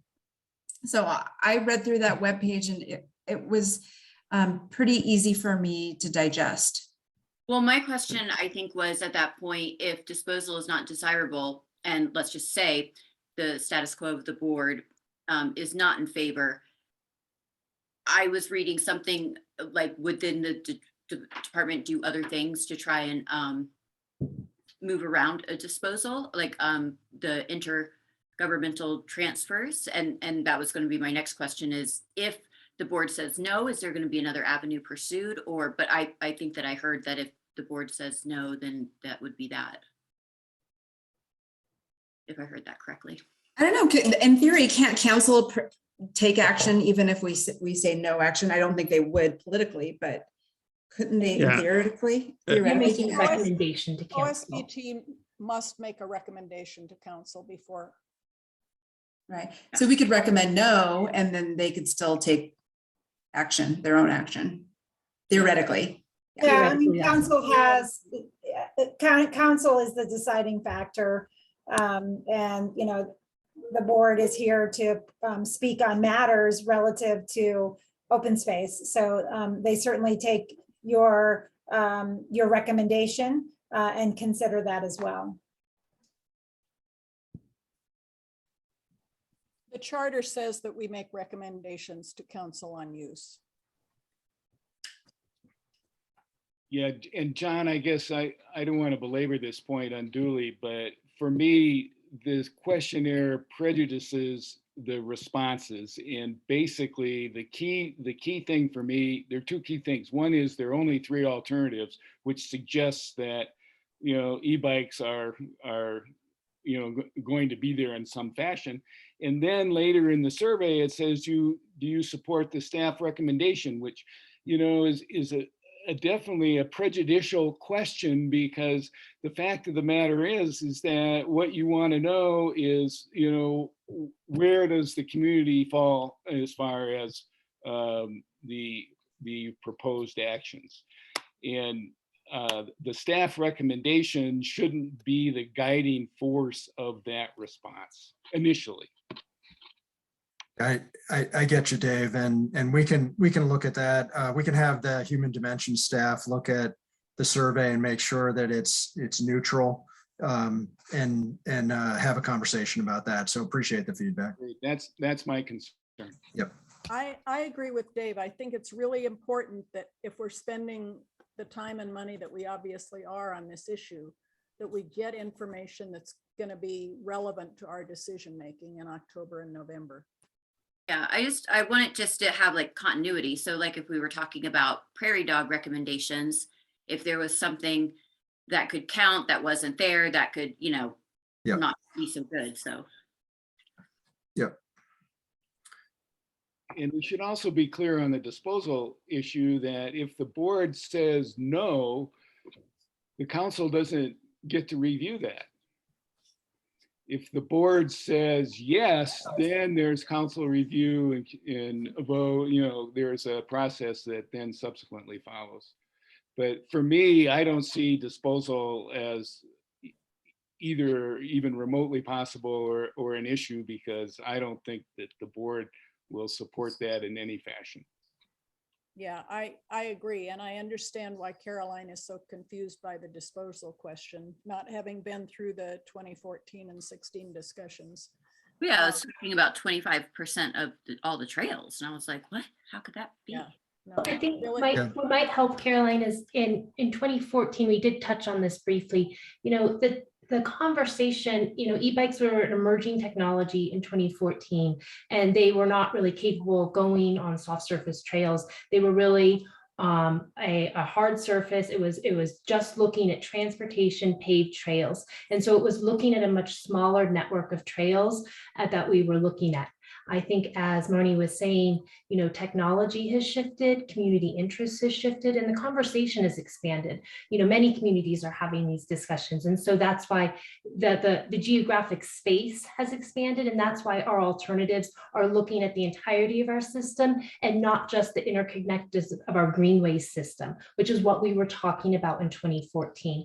So I know that probably, you know, there's a lot of details missed out there, but generally, you know, we were looking at a much smaller smaller geographical area and a much narrower focus based on community interest in technology at that time. That makes so much sense. Thank you for explaining that. Yeah. Thank you. So is there any more feedback on this for the staff tonight?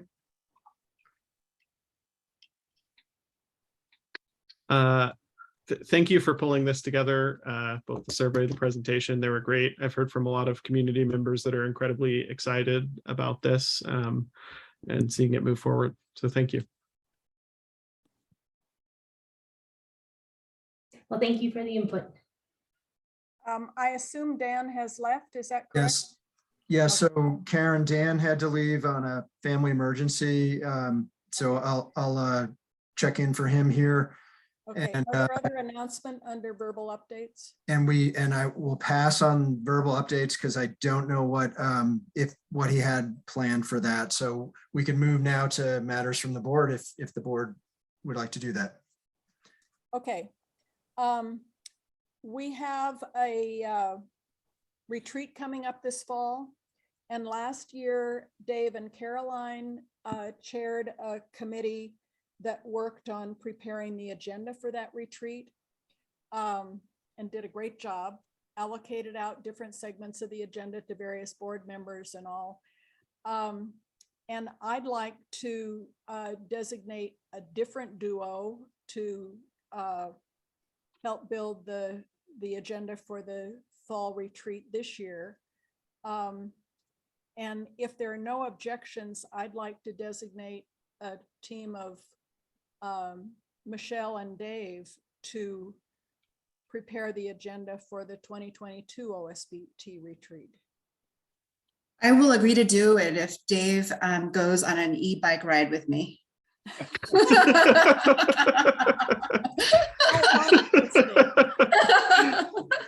I'll do that if you agree to come on a hike with me. You got it. Okay. Actually, before we leave this, Michelle and I will need to make sure that we get input from all the board members. Yes, and we'll be doing that at our next board meeting. We'll have a chunk of time to give you all topics and ideas of what we need to spend our time doing. In the meantime, if all board members will think about the things that we should be discussing and deliberating about at our retreat meeting in the fall, please think about them. If you want to send an email to Dan and me, we will distribute the ideas on to the committee of Michelle and Dave. And we'll discuss that all at our next board meeting. The next item on the agenda has to do with questions on the written items in the agenda packet. And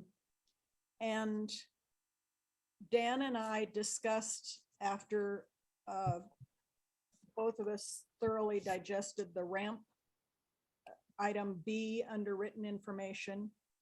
And we're going to be having a presentation by the Community Vitality staff on ramp in the fall. And so what I'd like to do to expedite your feedback based on this information item B is to have you send your questions regarding ramp to Dan and me in an email. And we will forward those to Community Vitality so that they will be addressed in our fall presentation about ramp. So that's a homework assignment for everybody.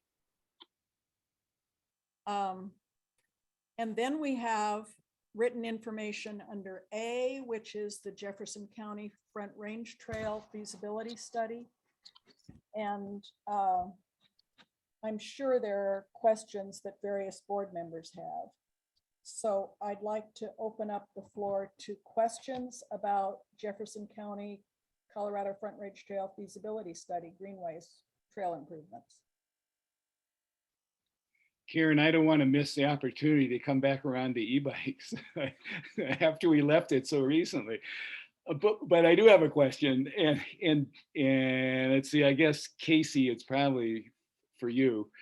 In my reading of the written material, it looks to me like there's the intent to move ahead on improving, so-called quote, improving Colton Trail and further trail maintenance, et cetera, this fall. And as I'm recalling, it was noted in October or November that those activities were anticipated to perhaps begin.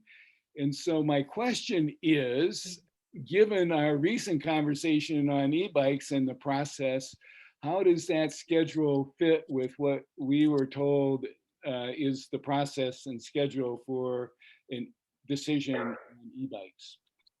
Sure. I might have to punt a little bit to Marnie. She has been our staff lead on the Colton Trail improvements because she did come over from Boulder County Parks and Open Space, and mirrored that project. But my understanding is that the designed use is bicycles, and e-bikes wouldn't change, kind of like the designed use for that. But Marnie, are there any more details about how the schedules are lining up? Because I know you are kind of monitoring both of those schedules and projects. Yeah, and actually, Jeff Haley's also involved in those Colton Trail improvements and his team. And he just said that's correct, what you've described. So some improvements to the Colton Trail, which is there's joint ownership interest with the city and the county of Parks and Open Space, is scheduled to begin this fall. There's some other improvements that might be made in the future, but really it's more about a maintenance issue, because Colton used to be a former road that 20 years ago was turned into a trail and is in disrepair, has some drainage issues. So it's making it more palatable for the intended use of trails, and also to better accommodate the regional trail of designating Colton Trail as part of the Rocky Mountain Greenway, and potentially the Colorado Front Range Trail coming in through that underpass, having, as described in the memo, being co-located with the Rocky Mountain Greenway. Jeff, did you have anything to add? No, that's all correct, Marnie. I did want to just say one of the other opportunities with this is we are looking at a grant from the county, or county and the city are looking at partnering with a grant from an outside agency as well. So that's kind of what's driving that schedule a bit too, is being opportunistic with that grant funding, just to simply take care of some of those maintenance issues like Marnie mentioned. But the managed designed use for that path already is for biking, so that wouldn't change in any regards. Great, thanks. As you've heard, my issue is fait accompli, that that we not get it too far ahead of the decisions that are still pending. Before I forget, someone suggested the 2016 link. Could the board members get sent that link from that meeting? Yeah, I'll track it down. Casey and Marnie and Jeff, while all three of you are still here, I'm looking at attachment C from information item A. Yep. And I'm trying to understand where the dotted lines are after the Greenway Trail leaves Rocky Mountain Wildlife Refuge. I'm thinking that dotted line means that it goes under the underpass at 128 and continues on the Colton Trail and then continues on the bike trail along 36. Is that correct?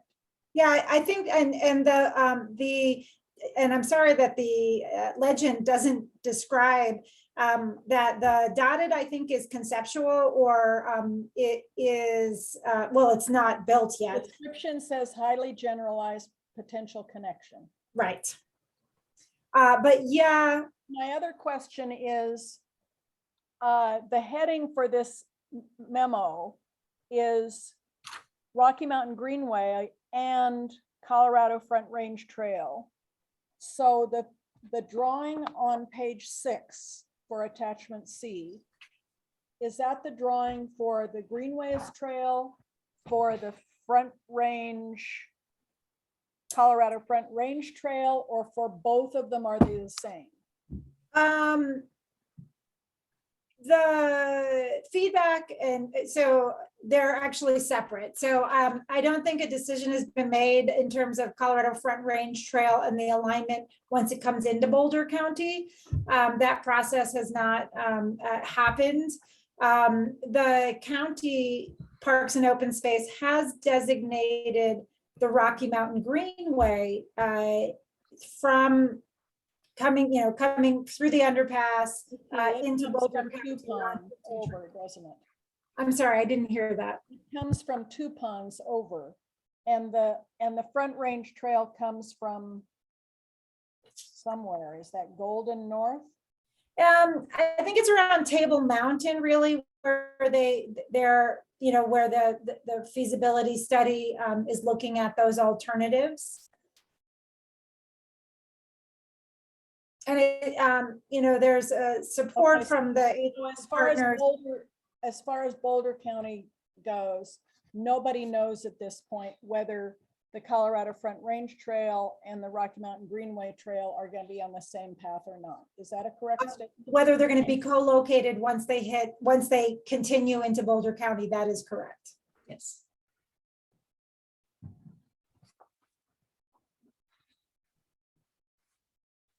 We're looking at opportunities to see if it makes sense to co-locate them, but no decision has been made, Karen.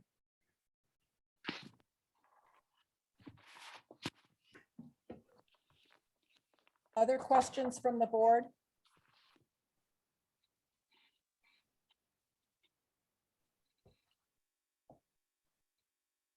Will this be coming back to the board for action, or is staff just proceeding with this work with no board input?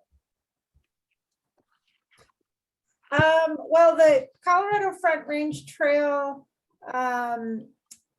is really in Jefferson County, the feasibility study and the work related to it. And with respect to extending into Boulder County, into Boulder County and into Boulder, Casey, maybe you can address that. Sure. We had talked with on Jeff, and we said we would like to wait a little bit before we have any discussions about how we locate those two or discuss those. Some of the other things we were want to be completed was the bikeway from Boulder to Lyons, because as you know, Boulder County is doing that feasibility study along that segment this upcoming year. So we wanted to kind of see how that feasibility study played out, so that when we started to look to see where we could locate Rocky Mountain Greenway or Colorado Front Range Trail through Boulder, we had a bigger, fuller analysis of some feasibilities or maybe some other bikeways that were going in adjacent to roads that could be considered. So we wanted to wait until those studies were complete, until we had a bigger picture, and then we would coordinate with Boulder County to put that on a work plan in a future year. So it's not coming up this year. We wanted to wait till a couple other projects played out. Okay, and at one point, the Colorado Front Range Trail was talked about to go out the diagonal and through Longmont. Is that still an option or not? I think it's still an option. As we said, we might have wanted to see what happened with the feasibility study with Lyons to see if that was another alternative that could be considered alongside the Longmont alternative, which was identified by the state. So we wanted to have a bigger picture of alternatives for us to consider. Thank you. Yeah. Any other questions about the Front Range Trail and Rocky Mountain Greenway Trail?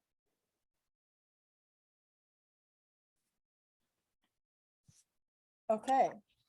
I'm sure you've all received and read the email about reminding you to submit your volunteer hours for second quarter.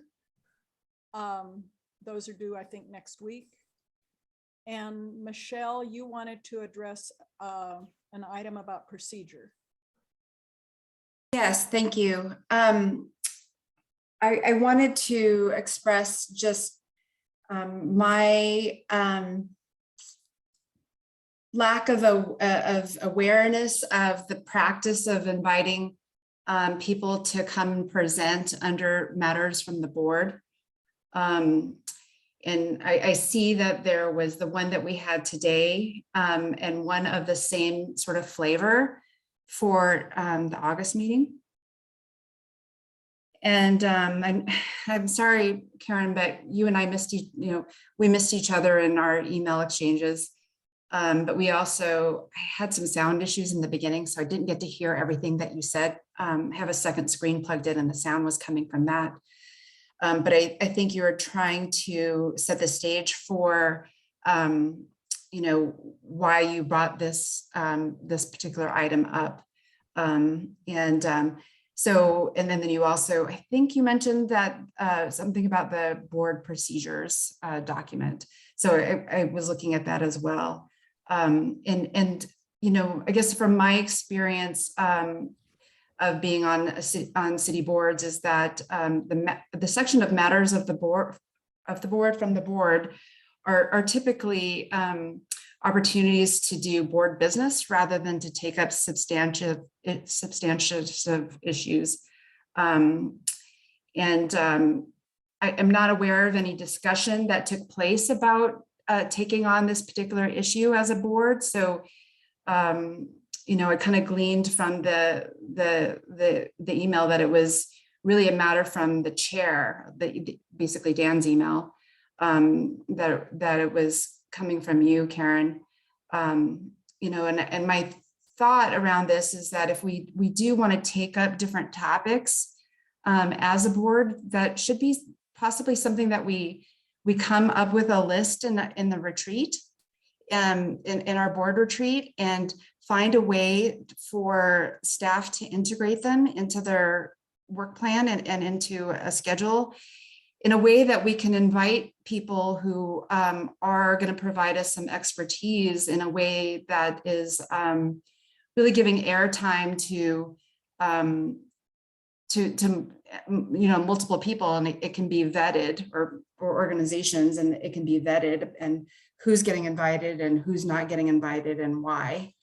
But I do think that it would be good to have staff do some of the vetting if we are going to ask for outside presenters and speakers, so we can get balanced views.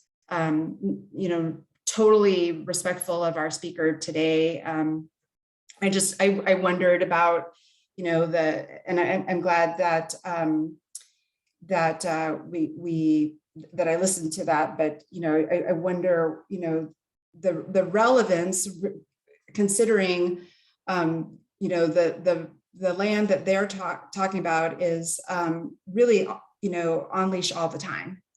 And what we're talking about, and that I heard you say, Karen, is that you wanted to talk about compliance with seasonal leashing. And so I feel like those are different things. Also, given that they're working in a wilderness area versus an urban adjacent area, like that we are in today. Understanding that you had projected this to also a similar presentation to happen next month, I wanted to bring that up. But also, Karen, if you want to, I know we missed each other in the email exchanges from when I initially contacted you. So I'm also happy to take this offline with you. But is it a matter of process? Because if the procedural rules are the chair and the director set the agenda, and that is true to be, then any request made to the chair is, I'm sure reasonable, but at that point, does the chair get to say, myself and the director are making the agenda, and that's that? Or I don't read the rules to be that way, or certainly not the practice. I went back to go look at the agendas for the past several years, and I don't really see this practice. The chair is, of course, here to help the department director set the agenda, and what, in accordance to what's in our work plan and what the department is trying to accomplish in the next whatever period of time. Yeah, John, I see you nodding, but correct me if I'm getting any of this wrong. But rather than to assert a particular course of business, particularly around a policy change that seems to indicate a policy change. In my mind, Michelle, this goes back to last year at the retreat when the board at our retreat discussed in depth adaptive management and made some recommendations to staff about adaptive management, with specifically looking at 2 or 3 examples on this open space system of where adaptive management had been used, needed to be used. And so it's a continuation of that discussion, which was agreed to by the board a year ago. Yeah, we definitely discussed adaptive management, and the examples of adaptive management. I think we saw a really good example of it tonight with the Golden Eagle closures. Yep. And the department did respond to to our request on how do they manage adaptively, and we saw a pretty good example of that tonight. Yep, and that's correct. And since then, Dan and I on a couple of different occasions have talked about volunteers and how they might be deployed to improve compliance with the seasonal leash situation.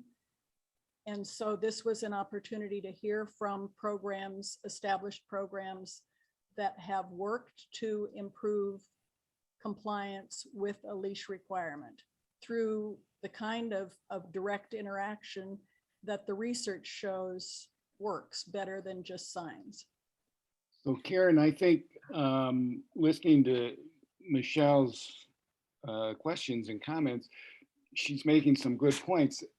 For me, it's still kind of an incomplete story. And so it seems like we need to have, contextual sideboards so that there's some way, I found the information that Mike Browning conveyed, very interesting, but I'm also was hoping for a staff response. It's like, okay, here's kind of how we're handling that. And so I think that the suggestion that Michelle made as far as the retreat and developing a list of potential topics is a good one. And then we can integrate those into, board meetings over time, but provide a context for the conversation so that it's just not a presentation, but there is a conversation with staff on, okay, kind of what are the next steps, or how are we doing this, or, what do we want to do, or something like that. I just felt things were left hanging, after Mike, concluded, and I think it'd be far more effective if, we were able to have a further conversation with staff on that topic. Yes, and Dan has told me that staff is thinking about what is it called? Starts with a D. Maybe it's an ambassador program, and said that by having some examples, they might be able to pick up some tips about how that new program could be designed. Next month is our meeting before the seasonal leash system goes into place. So I'm hoping by that time, staff will be able to do what you're suggesting and define what their version of the ambassador program would look like, and recruitment or any other things that they're working on. Okay. Well, one thing that might have been helpful in this regard is perhaps a brief email or memo, from you and Dan to the board saying, okay, here's what, this month's agenda is looking like, and here's why we're doing this, and kind of here are the next steps. So the board has some sense of context of like, okay, we're going to hear this, and then there's going to be a conversation, and whatever it is. But Karen, I agree 100%. I would love to see a volunteer program stood up. I mean, I think what's kind of lacking is the equivalent of an FCC partnership, or or a BCC partnership where we have or even BMA, because BMA has biking stewards out there, I think, or patrols. They have patrols, bike patrols. We don't have the equivalent. Well, we do have hundreds of other volunteers that OSMP staff has recruited to work in various ways to aid the department on a volunteer basis. So there are other programs besides the BMA and FCC ones. All right. A call to action of like, hey, seasonal closures are coming up. Would you like to help volunteer with education program? I don't know. I think it would be amazing if we could do that. And if there's anything that we need to like touch on again, if and I'm sure all the board members would agree, if there's something that makes you feel uncomfortable, it needs to be discussed. But maybe that's what it is. It needs to be discussed because our chair last year at the retreat wanted to talk about procedure and perhaps changing something. And I think that the majority didn't want that. So if there's something going on that we need to talk about, maybe the retreat's a good idea for that as well. Because I like what everyone's saying about talking about everything, but if there is a disagreement, we all understand how the tiebreaker is done. Okay. So if Michelle says, I don't love this topic and I don't love this speaker, and Karen has decided that as chair, this is going to be something that she wants to talk about, that we're all communicating, but we know like the steps. I don't think we're talking about the same thing, Caroline. Yeah, I'll piggyback on going back to the original issue. I was surprised to see it come up on the agenda as well. I didn't think that having guest speakers on matters from the board is a normal thing that I've seen boards do. I'm fairly new though, so I don't have the background. I mean, I did love the presentation. What Mike presented was great. But I would love to see those sorts of presentations and informations come through staff and the department so that they can make sure that all perspectives are included. And, to what Dave said, so that they can give us some context, right? Like, why is this information important? How does it tie into what the department's already doing? I think would make, these types of presentations a lot more valuable if we were to kind of get that context around them. Okay. Keep thinking about things for the retreat discussion, because we're going to give a list to Michelle and Dave next month. Michelle and I are looking for a 3-day retreat, the first day being actually on e-bikes. So we'll see if we can get to day 2 after that. I got a cargo bike. All you could do, Dave, is jump on the bike. I carry 200 pounds of kids on that, so I can carry you. I think my jumping days are over, Michelle.